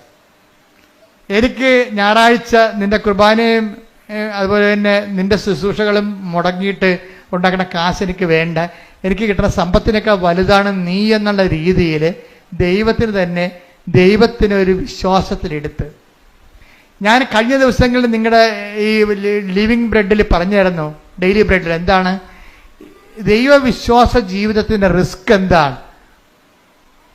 ഒന്നാമത്തെ റിസ്ക് എന്ന് പറയുന്നത് നമ്മൾ ദൈവത്തിൽ വിശ്വസിക്കുന്നു എന്നുള്ളത് ദൈവത്തെ വിശ്വസിപ്പിച്ചെടുക്കുന്നതാണ് റിസ്ക്. മനസ്സിലായില്ലേ? ദൈവവിശ്വാസ ജീവിതത്തിൻ്റെ റിസ്ക് എന്താണ്? നമ്മൾ ദൈവത്തിൽ വിശ്വസിക്കുന്നു എന്നുള്ളത് ആദ്യം എന്ത് ചെയ്യണം? ദൈവത്തെ വിശ്വസിപ്പിച്ചെടുക്കണം. ഇത് നിങ്ങൾ ട്രൈ ചെയ്യുകയാണെങ്കിൽ എന്താ കാര്യം വെച്ചാൽ ദൈവത്തിൻ്റെ ഒരു മൈൻഡ് സെറ്റ് ഞാൻ മനസ്സിലാക്കിയെടുത്തോളൂ. മനുഷ്യന്മാരുടെ വിശ്വാസമില്ലാത്ത ആളാണ്. യോഹന്നാൻ 2:24 എടുത്ത് ശ്രുതിക്കട്ടെ. ഹല്ലേലൂയ ഹല്ലേലൂയ ഹല്ലേലൂയ ഹല്ലേലൂയ. യേശുവേ നന്ദി, യേശുവേ സ്തുതി. ഹല്ലേലൂയ ഹല്ലേലൂയ. യോഹന്നാൻ 2:24. യോഹന്നാൻ 2:24. യേശുവാകട്ടെ അവരെ വിശ്വസിച്ചില്ല, അവരിൽ വിശ്വസിച്ചില്ല. കാരണം അവൻ അവരെയെല്ലാം അറിഞ്ഞിരുന്നു. ഇതാണ് കുഴപ്പം. ഈ കുഴപ്പം കിടക്കുന്ന കാലം നമ്മൾ തലകുത്തി മറിഞ്ഞാലും ദൈവം ഏക്കത്തില്ല. നമ്മൾ എങ്ങനെ വിശ്വസിക്കണമെന്ന് പറഞ്ഞാലും ഇനി ഉമ്പ് കളിച്ച് ദൈവത്തിൻ്റെ അടുത്ത് ചെന്നാലും ഉരുളി നേർച്ച നടന്നാലും പറയും ഞാൻ അക്സെപ്റ്റ് ചെയ്യണില്ലെന്ന് പറയും. ഇതിൻ്റെ ദൈവവിശ്വാസ ജീവിതത്തിൽ ഏറ്റവും വലിയ റിസ്ക് എന്ന് പറയണത് നമ്മൾ ദൈവത്തെ വിശ്വസിക്കുന്നു എന്നുള്ളത് ദൈവത്തെ വിശ്വസിപ്പിച്ചെടുക്കുകയാണ്. അതാണ് ഇതിനകത്ത് ഏറ്റവും വലിയ റിസ്ക് ഞാൻ നോക്കിയിട്ട് കാണുന്നത്. ജെയ്സൺ ഈ റിസ്കിൽ ആദ്യഘട്ടം വിജയിക്കുകയാണ്. എന്താണ്? കട പൂട്ടി. ഞായറാഴ്ചയും കടവുള്ള ദിവസങ്ങളിലും കർത്താവിൻ്റെ ദിവസമായിട്ട് ആചരിക്കേണ്ടതല്ലേ, അതുകൊണ്ട് ആ ലാഭം വേണ്ടെന്ന് അവൻ തീരുമാനിച്ചു. അപ്പം തന്നെ ആദ്യത്തെ ഇൻസ്റ്റാൾമെൻ്റായി ദൈവത്തെ നമ്മുടെ വിശ്വാസത്തിൽ എടുക്കുന്നതിലെ ആദ്യത്തെ ഇൻസ്റ്റാൾമെൻ്റായി. കാര്യം നമ്മൾ കോൺക്രീറ്റ് ആയിട്ട് ആ വിഷയത്തിൽ ഒരു സ്റ്റെപ്പ് എടുത്തല്ല, ഡെഫിനിറ്റ് സ്റ്റെപ്പ് എന്ന് പറയും. കോൺക്രീറ്റ് ആൻഡ് ഡെഫിനിറ്റ് സ്റ്റെപ്പ് ദൈവത്തെ വിശ്വസിപ്പിക്കുന്നതിൽ കഴിഞ്ഞ ദിവസങ്ങളിൽ ഞാൻ പറഞ്ഞപ്പോൾ എനിക്ക് ഏറ്റവും ഇഷ്ടപ്പെട്ടത് ലിവിങ് ബ്രെഡ് നിങ്ങൾ കാണുന്നില്ലേ, എല്ലാ ദിവസവും ഉണ്ട്. അച്ഛൻ്റെ കൂടെ പ്രത്യക്ഷീണ പ്രാർത്ഥന ചെല്ലാനുള്ളൊരു അവസരമാണത്. ആ ഡെയിലി ബ്രെഡ് അതാ ദിവസത്തുള്ള വിഷയങ്ങൾ സമർപ്പിച്ച് പ്രാർത്ഥിക്കും. ഇപ്പം ജെയ്സൺ തന്നെ ഒരു ദിവസം രാവിലെ എഴുന്നേറ്റപ്പോൾ രാത്രി കിടന്നപ്പോൾ അദ്ദേഹം പറഞ്ഞു, നാളെ ഇൻ്റർവ്യൂ ആണ്, അച്ഛൻ്റെ ഡെയിലി ബ്രെഡ് അനുഗ്രഹ പ്രാർത്ഥന കണ്ടുകൊണ്ട് ഞാൻ വരും, എനിക്ക് വേറെ ആസ്തിയൊന്നുമില്ല. ഡൽഹിയിലാണ് ഇൻ്റർവ്യൂ, ഷെഫിൻ്റെ ഇൻ്റർവ്യൂ. അപ്പം അദ്ദേഹം മനസ്സിൽ തീരുമാനിക്കുകയാണ്, അച്ഛൻ്റെ ഡെയിലി ബ്രെഡ് കണ്ടുകൊണ്ട് ഞാൻ വരും, എനിക്ക് വേറെ ആസ്തിയൊന്നുമില്ല, ആ അനുഗ്രഹത്തിലാണ് ഞാൻ വന്നത്, നീ എന്നെ അനുഗ്രഹിക്കണം, എൻ്റെ ജീവിതം ഈ രീതിയിലാണ് ഇപ്പോൾ പോണതെന്ന് പറഞ്ഞു. അപ്പോൾ രാവിലെ ജെയ്സൺ ഓൺ ചെയ്തപ്പോൾ തന്നെ ഞാൻ പറയുന്നുണ്ട്, ഇന്നലെ രാത്രി ഇൻ്റർവ്യൂവിന് പോകാൻ വേണ്ടി ഇന്നത്തെ ഈ പ്രാർത്ഥനയുടെ ആശീർവാദം മേടിച്ചുകൊണ്ട് പോകാൻ വേണ്ടി ദൈവത്തോട് പറഞ്ഞ ഒരാളുണ്ട്, അയാളെ ഞാൻ ഈ സമയത്ത് അനുഗ്രഹിക്കണം എന്ന് പറയും. ഇതാണ് ദൈവമേഖല എന്ന് പറയണത്. കണ്ട, ദൈവത്തിലേക്ക് വരുമ്പോൾ കാര്യങ്ങളെല്ലാം മാറണം. കണ്ടില്ലേ? രാവിലെ എഴുന്നേറ്റപ്പോൾ തന്നെ ജെയ്സൺ മുട്ടയെന്നുണ്ട് ലിവിങ് ബ്രെഡ് കൂടുമ്പോഴാണ് ഇൻ്റർവ്യൂവിന് പോകാൻ വേണ്ടി ആശീർവദിക്കണത്. ഇൻ്റർവ്യൂ പോകുന്ന എല്ലാവരും ആശീർവദിക്കുകയാണ്. അപ്പോൾ ജെയ്സൺ അതിനുശേഷം ഡൽഹി ഇൻ്റർവ്യൂവിന് പോവുകയാണ്. ഡൽഹിയിലാണ് ഈ സംഭവം നടക്കുന്നത്. ഇൻ്റർവ്യൂ പോകുമ്പോൾ ജെയ്സൺ പറയണത്, ഞാൻ 1.5 മണിക്കൂർ കസറിയെന്ന്. അവർ ഇൻ്റർനാഷണൽ ഇൻ്റർവ്യൂ ആണ്. ആദ്യത്തെ 12 പേര് ചികിത്സിക്കാന്ന് പറഞ്ഞ് ഇറങ്ങിപ്പോവുകയാണ്. അവരാരും എടുത്തില്ല. സംസാരിക്കാൻ പോലും 2-3 പ്രാവശ്യം സംസാരിച്ച് അവരെല്ലാം 5-6 പേര് ഇൻ്റർവ്യൂ ഇരിക്കും. ഇൻ്റർനാഷണൽ ഇൻ്റർവ്യൂ അല്ലേ. ആദ്യത്തെ സെക്ഷനിൽ നോക്കുമ്പോൾ ആൾക്കാർ ചുരുവിരാന്ന് ഇൻ്റർവ്യൂവിന് പോകണതും കാണാം, ഇറങ്ങി വരുന്നതും കാണാം. എല്ലാം റിജക്റ്റഡ് ആണ്. ഭയങ്കര ഷാർപ്പ് ഇൻ്റർവ്യൂ ആണ്. ഞാൻ ചെന്നതിന് ശേഷം എന്നോട് അവരൊന്നും പറഞ്ഞില്ല, എന്നോട് സംസാരിക്കാൻ അനുഭവിച്ചു. ഞാൻ 1/2 മണിക്കൂർ സംസാരിച്ചെന്ന്. ചോദിക്കുന്ന എല്ലാത്തിനും മറുപടി പറഞ്ഞു. എന്നിട്ട് എല്ലാത്തിനും മറുപറയുകയും ചെയ്തും എല്ലാം കഴിഞ്ഞ് പറഞ്ഞു, യു ആർ സെലക്റ്റഡ് എന്ന്. അപ്പോൾ ദൈവമേഖല ഒരു മനുഷ്യന്റെ ജീവിതം തീർന്നിട്ട് തിരിച്ചു വന്ന കണ്ടില്ലേ? തീർന്നിട്ട് തിരിച്ചു വരികയാണ്. അപ്പൊ തീർന്നെന്ന് വിചാരിക്കുമ്പോൾ തീർന്നെന്നല്ല, ശരിക്കും പറഞ്ഞ ദൈവത്തിലേക്കുള്ള തിരിച്ചുവരവാണ്. കൈയടിക്കട്ടെ, ശ്രുതിക്കട്ടെ. അവസാനം എന്താ ഈശോ പറഞ്ഞത്? തീർന്നെന്ന് വിചാരിക്കുമ്പോൾ, തീർന്നെന്ന് കരുതുമ്പോൾ അത് തീർന്നതല്ല, ദൈവത്തിലേക്കുള്ള തിരിച്ചുവരവാണ്. ശ്രുതിക്കട്ടെ. ഹല്ലേലൂയ.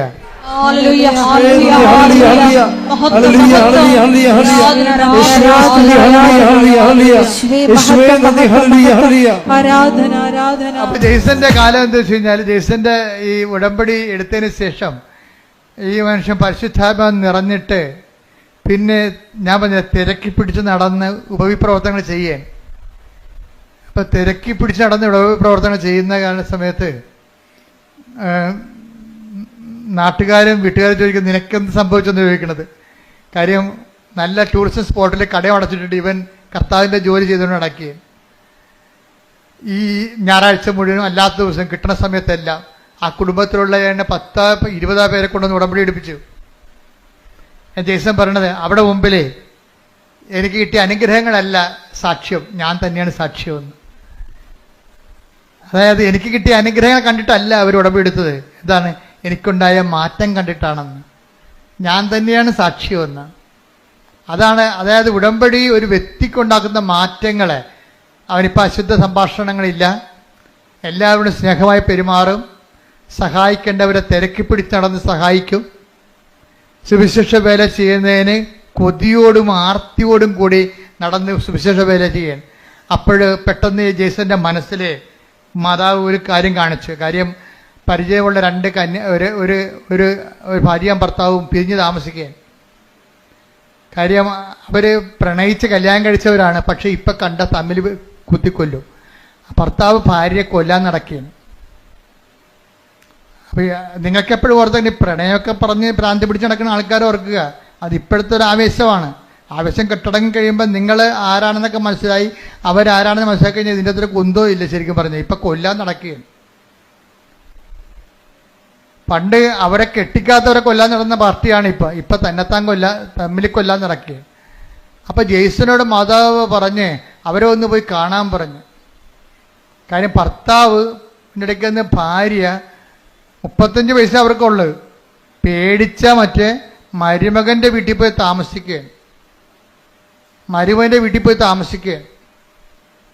അപ്പോൾ അത്രയും വിഷമത്തിലാണ് അവർ താമസിക്കുന്നത്, സങ്കടപ്പെട്ട് താമസിക്കുകയാണ്.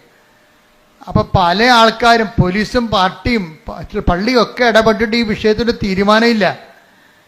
ഇപ്പം ജെയ്സന്റെ ദൈവത്തിന് ഈ ഉപവിപ്രവർത്തനം, സുവിശേഷ പ്രവർത്തനം എന്നൊക്കെ പറയണതേ, ദൈവം എപ്പോഴും നോക്കണത് പ്രൊഫഷണലി തയ്യാർ ഓക്കെയാണോ, അവർക്കത് ചെയ്യാൻ ബാധ്യത ഉണ്ടായിട്ട് അവർ ചെയ്യണതല്ല കാര്യം, മറിച്ച് അവർക്കത് വിളി ഉണ്ടാകണം. വിളിയും ബാധ്യതയും രണ്ടും 2 കാര്യങ്ങളാണ്. ഇപ്പം ഞാൻ കടലോരത്തൊരു അനക്കം ഉണ്ടായി ഓടിച്ചെല്ലും, എന്താ കാര്യം? അതിൻ്റെ വിളിയാണ്. ഞാൻ തുടങ്ങിയത് അവിടുന്നാണ്, കടലിൽ നിന്നാണ് തുടങ്ങിയത്, അതിൻ്റെ വിളിയാണ്. ആര് കടലും തിരക്കില്ല, ഞാൻ പോയി തിരക്കും. കാര്യം ഞാനൊരു ഓഫീസിൽ ഇരിക്കുന്നത് കൊണ്ടല്ല ഞാൻ തിരക്കണത്. ചിലർക്ക് ഓഫീസ് കൊടുത്താൽ മാത്രമേ അവരെൻ്റെ അടുത്ത് വരും. ഇപ്പോൾ വില്ലേജ് ഓഫീസർ വരും, തഹസിൽദാർ വരും, ബിക്കോസ് അവർക്ക് എൻ്റെ ഓഫീസുണ്ട്, അതുകൊണ്ട് വരുന്നതാണ്. അപ്പോൾ ഓരോ ഓഫീസില്ലെങ്കിൽ ഞാൻ പോകും. എന്താ കാര്യം? അത് വിളി വേറെ, ബാധ്യത വേറെ.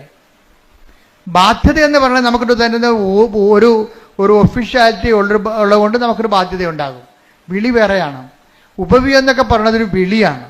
ഇപ്പം ജെയ്സനെ സംബന്ധിച്ചിടത്തോളം വിളിയാണിത്. കാര്യം ഒരു വ്യക്തി, ക്രിസ്തു വിവാഹിയായ വ്യക്തി പ്രത്യേകിച്ച്, അവർ പിരിഞ്ഞ് താമസിക്കുക പാപത്തിൻ്റെ മേഖലയിലാണ് അവർ താമസിക്കുന്നത്. അപ്പം തമ്മിൽ കണ്ട കൊല്ലാൻ നടക്കുന്ന ആൾക്കാരെ എങ്ങനെ യോജിപ്പിക്കാൻ എല്ലാവരും പരാജയപ്പെടുകയാണ്. കാരണം ആ മിഷണറി അവിടെ വർക്ക് ചെയ്യുന്നില്ല. അപ്പോൾ ജെയ്സ എന്താ ചെയ്യുകയെന്ന് വെച്ച് കഴിഞ്ഞാൽ, ഇവിടുന്ന് കിട്ടിയ ധ്യാനത്തിൻ്റെ പശ്ചാത്തലത്തിൽ പുള്ളിക്കാരൻ വചനം തുറന്നിട്ട്, മാതാവേ ഞാനിതിന് പോകണോ വേണ്ടയോ എന്ന് ചോദിക്കും. എന്നിട്ട് കണ്ണടച്ചിട്ട് ബൈബിള് കുത്തിവെക്കും. കുത്തി നോക്കുമ്പോൾ വചനം നോക്കുമ്പോൾ മറിയം എലിസബത്തിൻ്റെ വീട്ടിൽ പോണത് കാണും. അപ്പം നമ്മൾ ദൈവത്തെ അന്വേഷിച്ചാൽ എന്താണ്? ദൈവം സമീപസ്ഥനാണ്. ദൈവത്തെ അന്വേഷിക്കുന്നവർക്ക് അവിടെ നിന്ന് ശ്രദ്ധിക്കട്ടെ. ഹല്ലേലൂയ, സങ്കീർത്തനം 145:18. തന്നെ വിളിച്ചപേക്ഷിക്കുന്നവർക്ക് ഏറ്റു പറഞ്ഞേ, തന്നെ വിളിച്ചപേക്ഷിക്കുന്നവർക്ക് ഹൃദയ പരമാർത്ഥതയോടെ വിളിച്ചപേക്ഷിക്കുന്നവർക്ക് കർത്താവ് സമീപസ്ഥനാണ്. വാക്ക് കണ്ട സെസ് ചെയ്തിരിക്കുകയാണ്. തന്നെ വിളിച്ചപേക്ഷിക്കുന്നവർക്കല്ല, പിന്നെ ആർക്കാണ്? ഹൃദയ പരമാർത്ഥതയോടെ. അല്ലെങ്കിൽ ഇപ്പം നിങ്ങൾ ഉടനെ പോയിട്ട് അപ്പം തന്നെ എന്നാ അച്ഛൻ പറഞ്ഞല്ലേ എന്നാ കുത്തിയേക്കാന്ന് ചെയ്തിട്ട് കണ്ണ് ബാബാ അടിച്ചിട്ട് കുത്തും, ബൈബിളും കീറിപ്പോവും. അതെന്താ കാര്യം? ഹൃദയ പരമാർത്ഥതയുള്ള ടെസ്റ്റ് ചെയ്യാൻ വേണ്ടിയാ, ഒക്കുവോ നോക്കാൻ വേണ്ടി. അതല്ല ഹൃദയ പരമാർത്ഥത. ഇത് പരമാർത്ഥതയുണ്ട് ഇതിൻ്റെ അകത്ത്. എന്താ പരമാർത്ഥത എന്ന് പറഞ്ഞാൽ എന്താണ്? എന്ത് ചെയ്യണം? ഇയാളെ കൊല്ലാൻ നിൽക്കുകയാണ്, വൈഫിനെ കൊല്ലാൻ നിൽക്കുകയാണ്. അയാളടുത്ത് വൈഫിനെ കൊണ്ടുവന്ന കൊലപാതകം നടത്തി കഴിഞ്ഞാൽ ഞാൻ ഉത്തരവാദിത്വം പറയണ്ടേ? അപ്പം അത് ദൈവം ആഗ്രഹിക്കുന്നുണ്ടോ എന്ന് ചോദിച്ചിട്ട് വിശ്വാസപ്രമാണം ചൊല്ലിട്ട് ബൈബിള് കൈവെക്കുമ്പോൾ കാണുന്നത് മറിയം എലിസബത്തിൻ്റെ വീട്ടിലോട്ട് പോണതാണ്. അപ്പോൾ മനസ്സിലായി, നേരെ ഈ മനുഷ്യൻ ഈ ഭർത്താവിൻ്റെ അടുത്ത് കൊല്ലാൻ നിങ്ങളുടെ ഭർത്താവിൻ്റെ അടുത്ത് ചെല്ലും. ചെന്നിട്ട് നേരെ സംസാരിക്കും. കർത്താവിനാൽ അയക്കപ്പെട്ടവനായിട്ട് സംസാരിക്കും. കർത്താവിനാൽ അയക്കപ്പെട്ടവൻ സംസാരിച്ചു കഴിഞ്ഞാൽ ആളെ പെട്ടെന്ന് ഫ്ലാറ്റാകും. പിശാചിൻ്റെ പരിപാടി അതാണല്ല. കർത്താവിനെ കണ്ടു കഴിയുമ്പോൾ അവൻ പതുങ്ങത്തില്ലേ? ചൈതന്യം കാണുമ്പോൾ പതുങ്ങുന്നില്ല.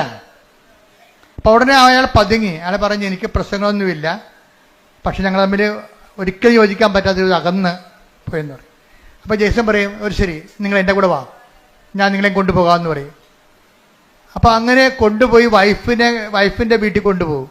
വൈഫിൻ്റെ വീട്ടിൽ കൊണ്ടുപോയി ഈ ഇത്തരം കൊല്ലാനിരിക്കണ ഭർത്താവിനെ വൈഫിൻ്റെ വീട്ടിൽ നേരത്തെ കൊണ്ടുവരിക. വൈഫിൻ്റെ വീട്ടിലല്ല, മരുമകൻ്റെ വീട്ടിൽ കൊടുക്കുകയാണ്. അപ്പം മരുമകനും മകളും കൂടി പറയും, എൻ്റെ അമ്മേനെ തന്നിവിടത്തില്ലേ, അവർ കൊല്ലുമെന്ന് പറയും. അപ്പം ജെയ്സൺ പറയും, മാതാവ് വിളിച്ചിട്ടാ വരുന്നത്, കൊല്ലണ തിന്നണ ജീവിക്കുക, അപ്പം അമ്മ ജീവിപ്പിക്കുമെന്ന് പറയും. അപ്പം ആ വിഷയത്തിൽ കൃത്യമായ മറുപടിയാണ് പറയണത്. അല്ലാതെ അങ്ങനെയല്ല ഇങ്ങനെയാണെന്നല്ല പറയണത്, കട്ടൻ്റെ ആയിട്ടാണ് പറയണത്.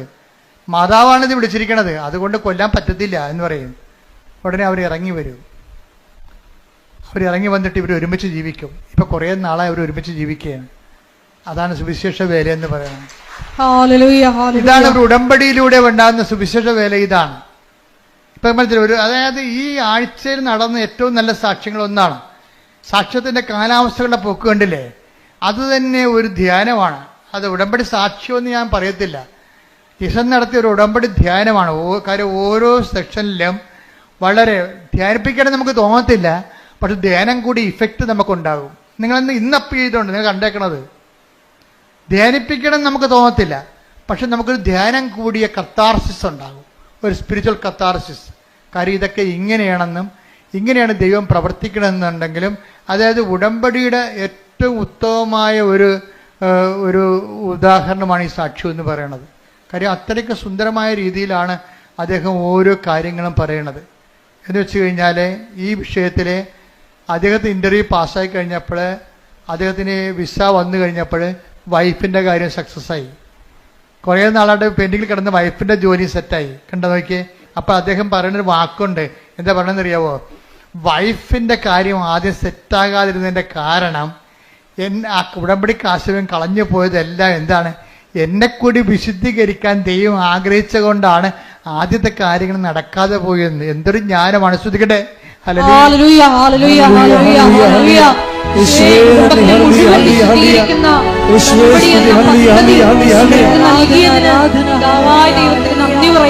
ഇതാണ് അച്ഛൻ ആദ്യം പറഞ്ഞതിന്റെ കാരണം. ഉടമ്പടിയിൽ എപ്പോഴും നമ്മുടെ റിസ്ക് എന്ന് പറയണത്, നമ്മളെ വിശ്വസിക്കുന്നു എന്നുള്ള കാര്യം ദൈവത്തെ വിശ്വസിപ്പിച്ചെടുക്കണം. അതിനാണ് ഞാൻ നിങ്ങളോട് പറയുന്നത്, നിങ്ങൾ വെയിലത്തോ മഴയത്തോ എപ്പോഴാണ് ഈ പത്രമൊക്കെ കൊണ്ട് കൊടുക്കണം. പേരപ്പിക്കാൻ വേണ്ടി കൊടുക്കുകയെ ചില ആൾക്കാർ, അവിടെയും കൊടുത്ത് അവിടെയും കൊടുത്ത് ഇവിടെയും കൊടുത്ത് എത്ര പെട്ടെന്ന് ആ 18 നമ്മുടെ ഉത്തരവാദിത്തം തീർന്നു. സൈക്കിൾ വന്ന് ബെല്ലടിച്ചു, ഞാൻ പറഞ്ഞു മാറി നിൽക്കുക, എൻ്റെ പേര് കുറ്റമില്ല 1 2 3. അങ്ങനെ പത്രം കൊടുക്കണവരുണ്ട്. അങ്ങനെ പത്രം കൊടുക്കുക, എൻ്റെ പേര് കുറ്റമില്ല, ഞാൻ 18 പേർക്ക് കൊടുത്തു. ഇത് അങ്ങനെയല്ല. ചില ആൾക്കാർ നിന്ന് അവരുടെ അനുഭവങ്ങൾ പറയും. ഇത് ഏറ്റവും വലിയ സംഭവം എന്താണ്? പത്താം കുഴപ്പം തന്നെയാണ് ഉടമ്പടിയിൽ. എന്താ കാര്യം? മറ്റുള്ളവരെ വിശ്വാസത്തിലേക്ക് കൊണ്ടുവരിക. അതാണ് എൻ്റെ അകത്ത് വലിയ സംഭവം. നിങ്ങളുടെ പ്രത്യക്ഷ പ്രാർത്ഥനയ്ക്ക് 3 മാർക്കാണ്, സുവിശേഷ വേലയ്ക്ക് 20 മാർക്കാണ് ഉള്ളത്. അതാണ് വ്യത്യാസം വന്നിരിക്കണം. ഇവിടെ ഞാൻ പത്രം കൊടുക്കണ കാര്യം പറഞ്ഞപ്പോൾ എനിക്ക് ആദ്യമേ അമ്മ എന്നോട് പറഞ്ഞ് പത്ര പ്രേക്ഷിതത്വം തുടങ്ങണം. എന്ത് 2013 പറഞ്ഞാണ്. ഞാൻ വേളാങ്കണ്ണി നിൽക്കുമ്പോൾ വിജയകുമാറിനോട് ഞാൻ പറഞ്ഞു, അമ്മ പത്രപ്രേക്ഷത്തെക്കുറിച്ച് ഹോസ്പിറ്റൽ മിഷനെ കുറിച്ച് പറയുന്നു എന്ന് പറഞ്ഞു. അപ്പം തഞ്ചാവൂരിൽ നിന്ന് ഞങ്ങൾ കോയമ്പത്തൂരിലേക്ക് കയറി പോകുമ്പോൾ തിരിച്ച് കോയമ്പത്തൂരിലേക്ക് വരുമ്പോൾ വിജയകുമാർ ചോദിച്ചു, നമ്മൾ ഹോസ്പിറ്റൽ മിഷൻ നടത്തുമെന്ന് പറയുമ്പോൾ നമ്മളൊരു മിഷൻ ഹോസ്പിറ്റൽ സ്ഥാപിക്കുകയല്ലേ ചെയ്യാന്ന് പറഞ്ഞു. അപ്പോൾ ഞാൻ പറഞ്ഞു, മിഷൻ ഹോസ്പിറ്റലൊന്നും നമ്മുടെ പരിപാടിയല്ല. ഹോസ്പിറ്റലിൽ കൊണ്ടുപോയി നമ്മൾ സുവിശേഷ വേല ചെയ്യും. അതിന് താല്പര്യമുള്ള ആൾക്കാർക്ക് പത്രം കൊടുത്തു വിടും ഫ്രീ ആയിട്ട്. അപ്പോൾ ഉടനെ വിജയകുമാർ സാറ് 10,000 രൂപയുടെ 10,000 പത്രം അടിക്കാനുള്ള പൈസ വന്നു. ഞങ്ങൾ രണ്ടും കൂടി ഇവിടെ വന്ന് തങ്കച്ചനെയൊക്കെ വിളിച്ചു കൂട്ടി, എല്ലാവരും വിളിച്ചു കൂട്ടിയിട്ട് ജോമളെല്ലാം കൂടി ഇട്ട് തുടങ്ങി പരിപാടി. പത്രം കൊടുക്കാനുള്ളവർ, പ്രാർത്ഥിച്ചു കൊടുക്കാനുള്ളവർ വരാൻ പറഞ്ഞു. വരാമെന്നത് പകുതി മാത്രമേ കത്തോലിക്സ് വരുന്നുള്ളൂ. ബാക്കി എല്ലാവരും പകുതിയോളം വന്നവരെല്ലാം നോൺ ക്രിസ്ത്യൻസ് ആയിരുന്നു. അവർ എല്ലാ സ്ഥലങ്ങളിലും പോയി കണ്ണ് കാണാൻ മേലാത്ത അപ്പാപ്പന്മാരുടെ മുമ്പിൽ ഇരുന്നുകൊണ്ട് പത്രം വായിച്ചു കൊടുത്തവർ. കാര്യം എന്താണ്? വിശേഷ വിദ്യയായി നിങ്ങൾ എന്താണ് ചെയ്യണത്? എപ്പോഴും നമ്മൾ ശ്രദ്ധിക്കണം. കർത്താവിൻ്റെ മനസ്സറിഞ്ഞ് വേണം നമ്മൾ ഈ സംഭവം ചെയ്യാൻ. കർത്താവ് ചോദിക്കണത് എന്താണ്?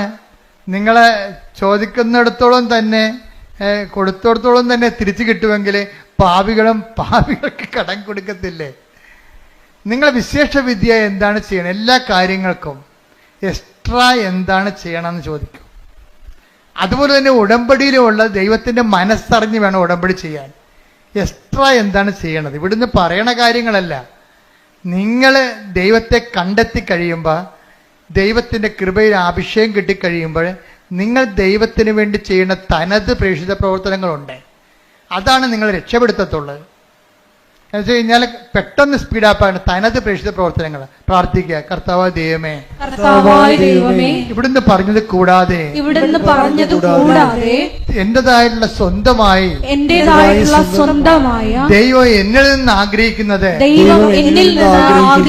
കണ്ട് മനസ്സിലാക്കി നടപ്പിൽ വരുത്തുവാൻ എനിക്ക് പ്രത്യേക അഭിഷേകം നൽകണമേ. ശ്രുതികടേ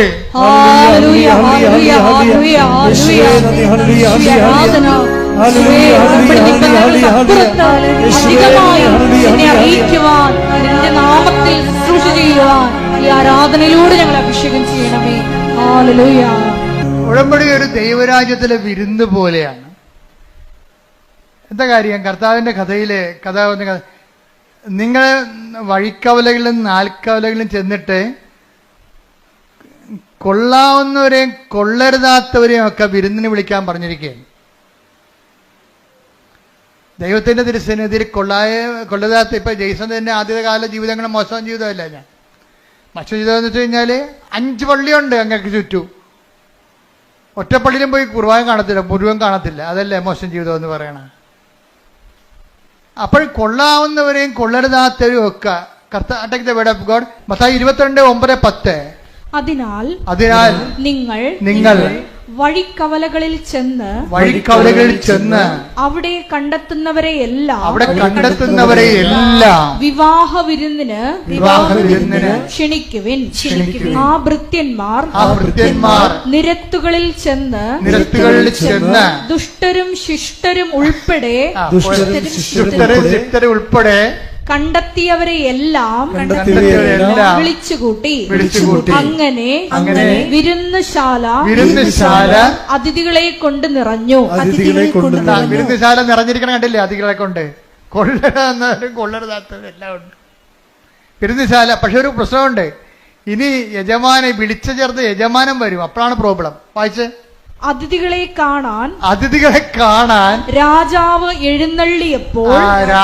എഴുന്നള്ളിയപ്പോൾ വിവാഹ വസ്ത്രം ധരിക്കാത്ത കിടക്കുന്ന ചട്ടിങ്കലോ. എന്താ കാര്യം? വിവാഹ വസ്ത്രം ധരിക്കാത്ത ഒരാളെ അവിടെ കണ്ടു. രാജാവ് അവനോട് ചോദിച്ചു, സ്നേഹിത, പല്ല് തേക്കാത്തവനെ, വിവാഹ വസ്ത്രം ധരിക്കാതെ നീ ഇവിടെ പ്രവേശിച്ചത് എങ്ങനെ? അവൻ മൗനം അവലംബിച്ചു, മിണ്ടിയില്ല.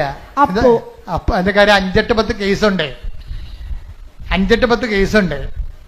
പക്ഷെ ഒരു പ്രശ്നമുണ്ട്. ഇതിൽ നിന്ന് തൽക്കാലം കേസിലും ജാമ്യത്തിനായിട്ട് ഉടമ്പടി ചെയ്തിരിക്കണത്. പക്ഷെ മനസ്സിരിപ്പ് എന്താണ്? ജാമ്യം കിട്ടിയാലും അവരുടെ പണി കൊടുക്കുമെന്ന്. അതല്ലേ? അതാണ് പ്രശ്നം. കൊള്ളരാവുന്നവരെയും കൊള്ളരുതാത്തവരെയും വിളിച്ചിരിക്കുകയാണ്. നിങ്ങൾ ആരും തെറ്റിദ്ധരിക്കൊന്നും വേണ്ട. നിങ്ങൾ നിങ്ങളുടെ തെറ്റിൽ നിലനിൽക്കാൻ തീരുമാനിച്ചെങ്കിലേ. അടുത്ത ഭാഗം വായിച്ചേ. അപ്പോൾ രാജാവ് പരിചാരകന്മാരോട് പറഞ്ഞു. ആരോട്? എന്താ? സ്നേഹിത, വിവാഹ വസ്ത്രം എവിടെയെന്ന്. എന്താ കാര്യം? കൃപയാണ് വിവാഹ വസ്ത്രം. ആദ്യം കൃപ നഷ്ടപ്പെട്ട കക്ഷികളാണ് ഇല കൊണ്ട് തുണി ഉണ്ടാക്കി, അത്തി ഇല കൊണ്ട് തുണി ഉണ്ടാക്കി ജീവിച്ചിട്ട് അവസാനം ദൈവം ഗെറ്റ് ഔട്ട് അടിച്ചത്. അടുത്ത ഗെറ്റ് ഔട്ട് അടി തന്നെ കണ്ടില്ലേ?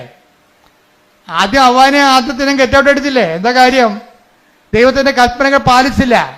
അതുകൊണ്ട് പിന്നെ പുറത്തിറക്കിയപ്പോഴാണ് അവന്മാർക്ക് തുണിയില്ലെന്ന് മനസ്സിലായത്. അങ്ങനെ അത്തി ഇല കൊണ്ട് തുണി ഉണ്ടാക്കിയതാണ്. അങ്ങനെ ആളെ പാക്ക് ചെയ്ത് ഇപ്പൊ വീണ്ടും യജമാനം കയറി വരുമ്പോൾ എന്താ പറയുക?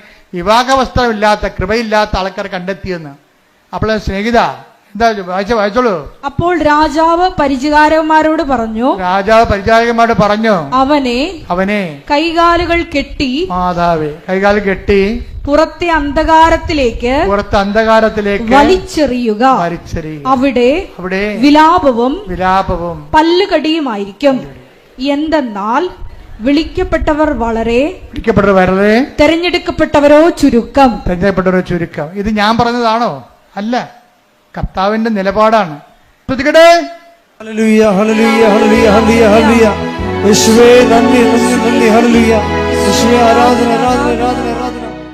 ഉടമ്പടി എന്ന് പറയുന്നത് നമ്മളൊരു ഉടുപ്പ് കൊണ്ടുവന്ന് വാഷിംഗ് മെഷീനിലിട്ടിട്ട് സ്വിച്ച് ഓൺ ചെയ്തിട്ട് അവിടുന്ന് അലക്കി തേച്ച് വന്ന പോലെ നിങ്ങൾ റെഡിമെയ്ഡായിട്ട് പെട്ടെന്ന് ഇങ്ങനെ വരണമെന്നല്ല. ഞാൻ പറഞ്ഞതിൻ്റെ അർത്ഥം ഇതാണ്. അജ്ഞതയുടെ കാലഘട്ടത്തെ ദൈവം കണക്കിലെടുത്തില്ല. എന്നാൽ 17:30 വായിച്ചത് എന്താണ്? എന്നാൽ ഇപ്പോഴാകട്ടെ എല്ലായിടത്തുമുള്ള എല്ലാവരും അനുദപിക്കണമെന്ന് ദൈവം ആഗ്രഹിക്കുന്നു, ദൈവം ആജ്ഞാപിക്കുന്നു. അപ്പം എന്ത് പ്രശ്നം വെച്ച് കഴിഞ്ഞാൽ, ഉടമ്പടി വെളിപ്പെടുത്തുന്ന കാലത്ത് ആദ്യം കിട്ടിയ വചനം ഇതാണ്. എന്താണ്? എനിക്ക് പാപത്തെ ലിസ്റ്റും വിജയകുമാറിനെ, എനിക്ക് അനുഗ്രഹത്തെ ലിസ്റ്റും വിജയകുമാറിന് പാപത്തെ ലിസ്റ്റും. ഞാനത് കൂട്ടിവെച്ചപ്പോൾ ദൈവം എന്നോട് പറഞ്ഞതാണ്. എന്താണ്?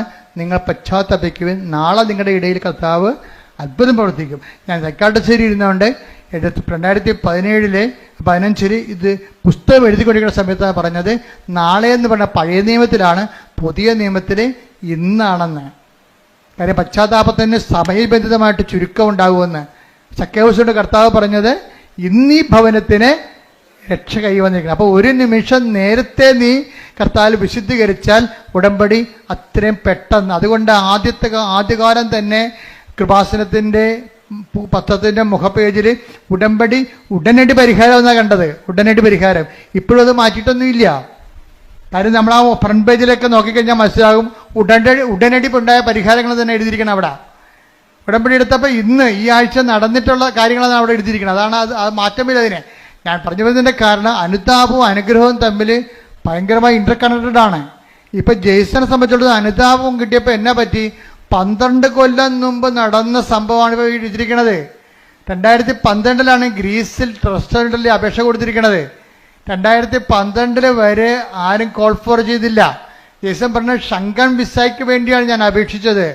അതിൽ ഡോക്യുമെൻ്റ് മുഴുവനും തെറ്റായിരുന്നു. അപ്പോൾ അതിനെ പ്രാർത്ഥിക്കാൻ പോലും എനിക്ക് പറ്റത്തില്ലായിരുന്നു ഷങ്കൻ വിസയ്ക്ക്. പക്ഷെ ഞാൻ എങ്ങനെ പ്രാർത്ഥിക്കും? അത് കാരണം എനിക്ക് അനുതാപം ഉണ്ടായി. കർത്താവേ, ഞാൻ വിസ ചെയ്തിരിക്കുന്നത് തെറ്റായിരുന്നല്ലോ. എനിക്ക് അനുതാപം ഉണ്ടായി. അനുതാപം ഉണ്ടായപ്പോൾ 12 പോയിട്ട് 24 ആയപ്പോൾ ജെയ്സൺ അനുദപിച്ചപ്പോൾ എന്ത് ചെയ്ത് അവർ ആ 12 കഴിഞ്ഞിട്ട് 10 വർഷത്തിന് ശേഷം ആ വിസ കോൾ ഫോർ ചെയ്യുകയാണ്. എന്താ? അതായത് ആ അനുതാപം അനുഗ്രഹം സ്പീഡാകും. നമ്മൾ എന്തുകൊണ്ടാണ് താമസിക്കണമെന്ന് വെച്ച് കഴിഞ്ഞാൽ അതിൻ്റെ കാര്യം അനുതാപം തന്നെയാണ് എൻ്റെ പ്രധാനപ്പെട്ട കാര്യം. അനുഗ്രഹം താമസിക്കാനുള്ള പ്രധാനപ്പെട്ട കാര്യങ്ങൾ ഒന്ന് അനുതാപം തന്നെയാണ്. നിലപാട്, സംസാരം, ചെയ്തികൾ, ശീലങ്ങൾ, അതുപോലെ എല്ലാം നിലപാടുകളെല്ലാം. പിന്നെ ദൈവത്തിന് പ്രയോജനമുള്ള വ്യക്തികളായിട്ട് മാറണം.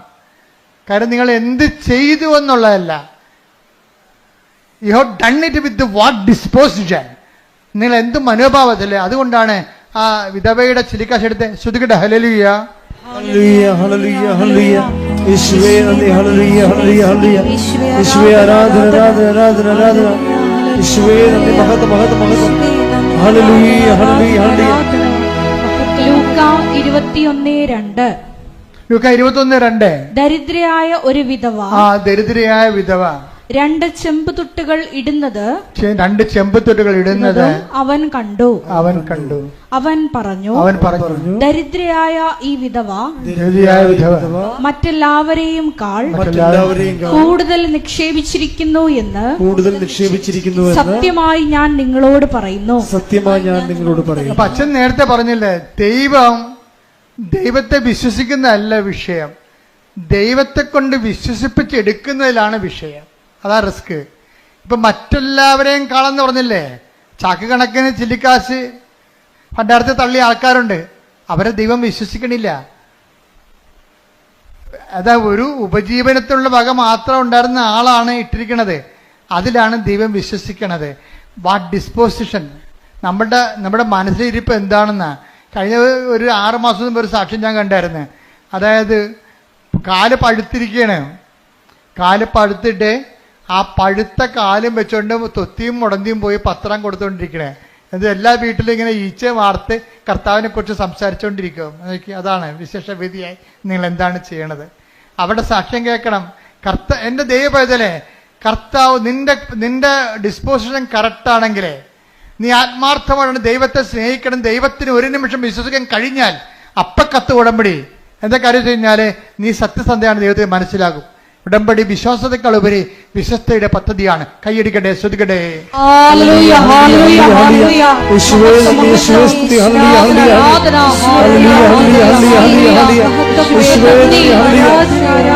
എല്ലാവരും എഴുന്നേൽക്കുക.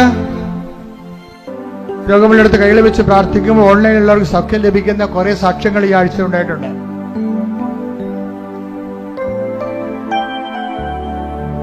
അച്ഛൻ പ്രാർത്ഥിച്ചുകൊണ്ടേയിരിക്കും.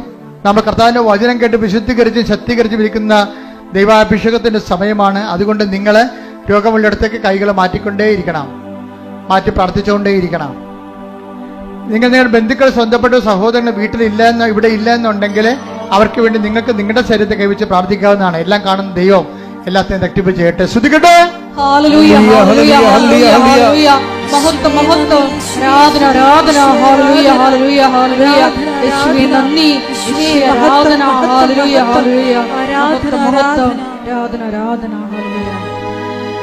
എന്റെ പ്രിയപ്പെട്ടവരെ, രോഗസൗഖ്യ പ്രാർത്ഥനയ്ക്ക് വേണ്ടി നമ്മൾ ആരംഭിക്കുകയാണ്. എൻ്റെ മക്കൾ, ഇത് വളരെ ലളിതമാണ്. എന്താ കാര്യത്തിൽ അമ്മ മാതാവ് ഞാൻ പ്രാർത്ഥിക്കുമ്പോൾ എനിക്കുണ്ടാകുന്ന ഒരു ആത്മവിശ്വാസം എന്താണെന്ന് നിങ്ങൾക്കറിയാവോ? ഞാനൊരു അംബികസിലേക്ക് പൗലോസപ്പോസ്തലൻ പറയുന്ന പോലെ ഞാൻ അന്തരീക്ഷത്തിൽ ഇടിക്കുകയല്ല, ഞാൻ മൂക്കിന് നോക്കി ഇടിക്കണ. എന്താ കാര്യം? കൃപാസനത്തിന്റെ പ്രാർത്ഥനകൾ എന്ന് പറയുന്നത് അമ്മയുടെ പ്രത്യക്ഷീകരണത്തിന്റെ അടിസ്ഥാനത്തിലുള്ള പ്രാർത്ഥനകളാണ്. അതിന്റെ ജീവിക്കുന്ന സാക്ഷിയാണ് ഞാൻ. ഇപ്പൊ അമ്മയുടെ പ്രത്യക്ഷീകരണം സ്ഥിരീകരിക്കേണ്ടത് അമ്മയുടെ കൂടെ ആവശ്യമാണ്. അതുകൊണ്ട് അമ്മയുടെ മധ്യസ്ഥതയിൽ നിങ്ങൾ എന്ത് ചെയ്താലും ദൈവം അത് ചെയ്തു തരും. കാര്യം അമ്മയുടെ പ്രത്യക്ഷീകരണം ദൈവികമായ പദ്ധതിയാണ്. ശ്രുതികടേ.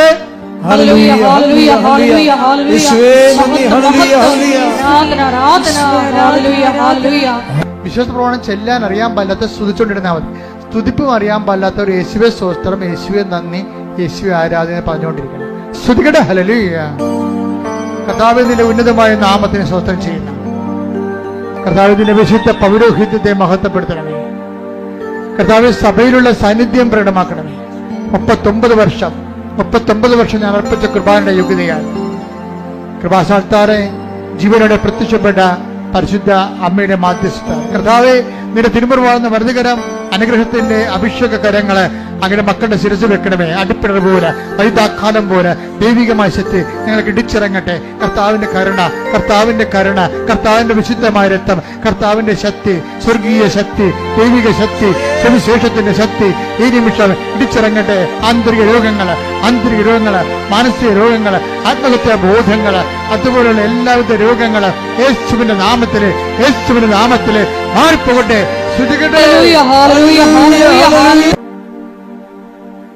ഉദര രോഗങ്ങള് സൗഖ്യപ്പെടാൻ വേണ്ടി പ്രാർത്ഥിക്കുന്ന സമയമാണ് ഇനിയുള്ളത്. കരൾ രോഗങ്ങള്, ആ സമയത്ത് കരളിന്റെ അവിടെ കൈവെക്കണം. ഹൃദയ രോഗങ്ങള്, ബ്ലോക്കുള്ളവര്, ചിലപ്പോൾ നിങ്ങളായിരിക്കത്തില്ല, ചിലപ്പോൾ നിങ്ങളുടെ അപ്പനായിരിക്കും. അപ്പൊ നിങ്ങൾ അപ്പന്റെ പേരിൽ നിങ്ങളുടെ നെഞ്ചത്തെ കൈവെക്കണം. മാതാവിന്റെ പ്രത്യക്ഷീകരണത്തിന്റെ സന്നിധാനത്ത് വന്നിരിക്കുന്നതാണ്. നിങ്ങൾ കണ്ണുനീരോടെ പ്രാർത്ഥിക്കേണ്ട സമയമാണിത്. അമ്മ ഈ വിഷയം ഏറ്റെടുത്താൽ പിന്നെ നമുക്ക് പിന്നീട് അലയേണ്ട കാര്യമുണ്ടാകത്തില്ല. അതുകൊണ്ട് ജെയ്സൺ അവസാനം പറയുന്നൊരു സമയമുണ്ട്, ഞാൻ യഥാർത്ഥ സ്ഥലത്താണ് വന്നതെന്ന്. ആ ഒരു ബോധ്യം ഉണ്ടാകണമെന്നുണ്ടെങ്കിൽ അനുഭവത്തിൽ നിന്നുണ്ടായ ബോധ്യമാണ്. നിങ്ങൾ ആ വിശ്വാസികളുടെ അനുഭവം പങ്കുചേർന്നുകൊണ്ടാണ് നമ്മൾ ഓർക്കുക അമ്മയുടെ പ്രത്യക്ഷീകരണ സന്നിധാനത്തിൽ നിൽക്കുക. നിന്റെ ജീവിതത്തിന്റെ എല്ലാ വിഷയങ്ങളും നടുവിന് വേദനയുള്ളവരുണ്ടാകും. ഞാൻ ഒരു ദിവസം ഒരു 10 പേരെങ്കിലും വിക്സിനും അതുപോലെ തന്നെ ഇടുപ്പലിനും വേദനയുള്ളവർ പ്രാർത്ഥിക്കാറുണ്ട്. പക്ഷെ അവരിവിടെ വരുന്നവർക്കല്ലേ ആ സൗഖ്യം വരത്തുള്ളൂ. പക്ഷെ നിങ്ങൾ ഒത്തിരി പേര് അതുണ്ടെങ്കിൽ ആ സമയത്ത് നിങ്ങൾ കൈ ആ നടുവിന് വെക്കണം. ഉദരരോഗമുള്ളവരുണ്ടാകും, ഗർഭാശയത്തിൽ ചുരുങ്ങിയവരുണ്ടാകും. അവർ ഊടിന് താഴെ, പൊക്കിന് താഴെ കൈവച്ച് പ്രാർത്ഥിക്കണം. ചിലപ്പോൾ 2 ട്യൂബുകൾ ഉണ്ടാകത്തില്ല. ഫിലിപ്പിൻ ട്യൂബ് 2 ഇല്ലെന്ന് പറഞ്ഞൊരു ചേച്ചി പറഞ്ഞു. ഞാൻ പറഞ്ഞു, നിങ്ങൾ പ്രാർത്ഥിക്കുക. ഇന്നത്തെ പുതിയ മാർഗങ്ങൾ ഉപയോഗിച്ചുകൊണ്ടാണെങ്കിൽ ശരി, ഒരു കുഞ്ഞിന് ആവശ്യമുണ്ടെങ്കിൽ ദൈവം നിങ്ങൾക്ക് തരും. പക്ഷെ അതിന് അനുകൂലമായ സാഹചര്യം ഉണ്ടാകാൻ വേണ്ടി പ്രാർത്ഥിക്കാൻ പറഞ്ഞു. ഞാൻ പറഞ്ഞതെന്ന് എൻ്റെ അറിവിൻ്റെ പരിമിതി നിന്നുകൊണ്ട് പറഞ്ഞതാണ്. അപ്പോൾ ദൈവത്തിൻ്റെ പരിമിതികളുടെ അപരിമിതമായ ശക്തിയിലാണ് നിങ്ങൾ വിശ്വസിക്കുന്നത്. കർത്താവിനെ എല്ലാം സാധ്യമാണ്. അതുകൊണ്ട് തന്നെ ആ ഒരു സ്ഥലത്ത് വന്ന് നിൽക്കുമ്പോൾ നിങ്ങളെ കൊണ്ടുവന്നതാണ്, നിങ്ങൾ നിന്നതല്ല, നിങ്ങൾ നിർത്തിയതാണെന്നുള്ള ബോധ്യം നിങ്ങൾക്കൊണ്ടാണ്. മുട്ടി കൊഴിയുന്നവർ പോലും പ്രാർത്ഥിക്കേണ്ട സമയമാണ്. കണ്ണിന് കാഴ്ചയില്ലാത്തവർ പ്രാർത്ഥിക്കേണ്ട സമയമാണ്. മൂക്കിന് കർത്താവ് ദശ വളരുന്നവർ പ്രാർത്ഥിക്കേണ്ട സമയമാണ്. തൊണ്ടയ്ക്ക് തൈറോയിഡുള്ളവരും തൈസോയിഡുള്ളവരും പ്രാർത്ഥിക്കേണ്ട സമയമാണ്. ശരീരം വല്ലാണ്ടിരുന്ന് ചൂടാകുന്നവരുണ്ട്, ഉറക്കമില്ലാത്തവരുണ്ട്, പ്രഷർ കൂടുന്നവരുണ്ട്, ഷുഗർ കുറയാത്തവരുണ്ട്. അവരെല്ലാം പ്രാർത്ഥിക്കേണ്ട സമയമാണ്. അസ്ഥി വേദനക്കാർ പ്രാർത്ഥിക്കേണ്ട സമയമാണ്. ശരീരം പൊട്ടി ഒലിക്കുന്നവർ, വെള്ളപ്പാണ്ടുള്ളവരും അലർജി ഉള്ളവരും പ്രാർത്ഥിക്കേണ്ട സമയം. ഇട്ടിമുഴക്കം പോലെ ശ്രുതിക്കട്ടെ ഉന്നതമായ നാമത്തെ ഉന്നതമായ നാമത്തെ സ്വന്തം കർത്താവേ.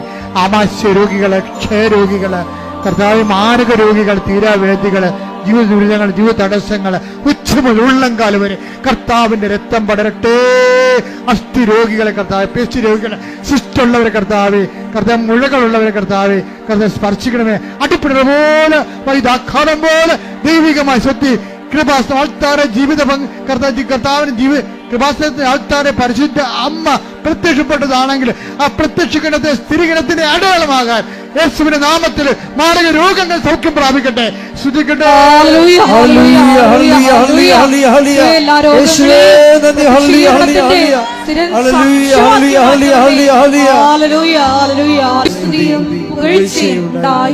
എന്റെ മക്കളെ, ജോലിയില്ലാത്തവര്, ജോലിക്ക് വേണ്ടി ശ്രമിക്കുന്നവര്, പരീക്ഷ പൊട്ടിപ്പോയവര്, പുതിയൊരു പരീക്ഷ എഴുതാൻ പോകുന്നവര്, വിസ പ്രോസസ്സിൽ ഇരിക്കുന്നവര്, ജപ്തി നടപടി നേരിടുന്നവര്, അതുപോലെ തന്നെ സ്ഥലങ്ങളില്ലാത്തവര്, വീട് ഇല്ലാത്തവര്, വീട് വെച്ചുകൊണ്ടിരിക്കുന്നവര്, വിസ നഷ്ടപ്പെട്ടവര്, വിസ ഇനി പുതുക്കി കിട്ടാത്തവര്, വിദേശ രാജ്യങ്ങളിലേക്ക് വിസ പുതുക്കി കിട്ടാതിരിക്കുന്നവര്, അതിന്റെ പേരിൽ കടങ്ങൾ വന്നിരിക്കുന്നവര്, വിവാഹത്തിൽ ഒത്തുചേരാത്തവര്, വിവാഹത്തിൽ ഒരുങ്ങുന്നവര്, മക്കളില്ലാത്തവര്, വിവാഹം പിരിഞ്ഞിട്ട് കൂടാൻ ആഗ്രഹിക്കുന്നവര്, എല്ലാവരുടെ മേൽ കർത്താവിന്റെ വലിയ ശക്തി ഒഴുകട്ടെ. ശ്രുതികട്ടെ.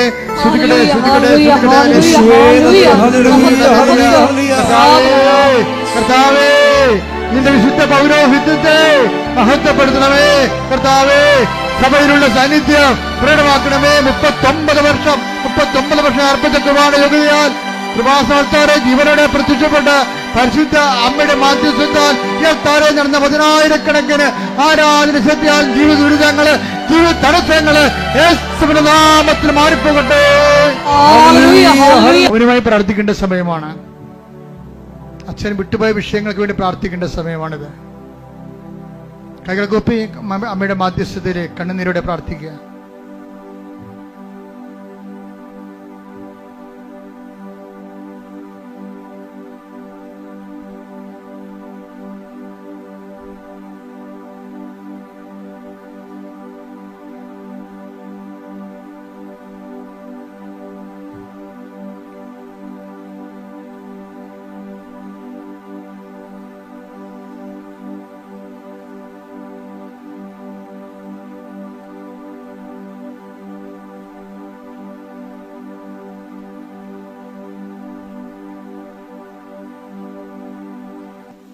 അറിയിപ്പുകള്.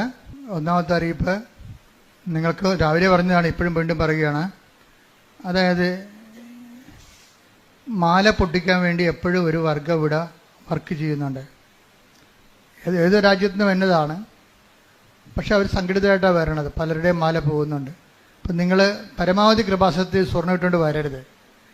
വരികയാണെങ്കിൽ നിങ്ങൾ സൂക്ഷിക്കണം. ഞാനിത് ഓൺലൈനിലേക്ക് പറയണത് എന്താ കാര്യം വെച്ച് കഴിഞ്ഞാൽ എപ്പോഴും ഇങ്ങനെ കണ്ണീരൊന്നും കാണാൻ കഴിയില്ല. നിങ്ങൾ ശ്രദ്ധിക്കാഞ്ഞിട്ടാണത്. കാര്യം ഇതിനു വേണ്ടി വരുന്നവർ പുറകിലുള്ള ആൾക്കാരെ മറച്ചുകൊണ്ട് അവർ സാരി കൊണ്ട് തലപ്പ് വരച്ചിട്ടിട്ട് കാഴ്ച മറക്കും. മുമ്പിലുള്ളവർ കാണുകയുമില്ല. അങ്ങനെയാണ് ഇവർ തന്ത്രം കാണിക്കണത്. അവരെ ബാഗുള്ളവരും സൂക്ഷിക്കണം. ബാഗ് മുതുകത്ത് നിങ്ങൾ തൂക്കിയിട്ടുണ്ട് പോകും. ആ ബാക്കിൽ നിന്ന് മൊബൈൽ പോയി പല പ്രാവശ്യം പെട്ടെന്ന് എടുക്കും മൊബൈല്. നിങ്ങൾ വലിയ നമ്മളെ വരുന്നുണ്ടെങ്കിൽ നിങ്ങൾക്കറിയാമല്ലോ, ഇവിടെ വരുമ്പോൾ അതുപോലെ തന്നെ പിശാചം കയറി വരും.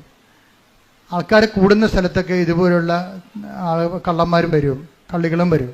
അപ്പോൾ അത് നിങ്ങൾ ശ്രദ്ധിക്കേണ്ട കാര്യം നിങ്ങൾ ശ്രദ്ധിക്കണം.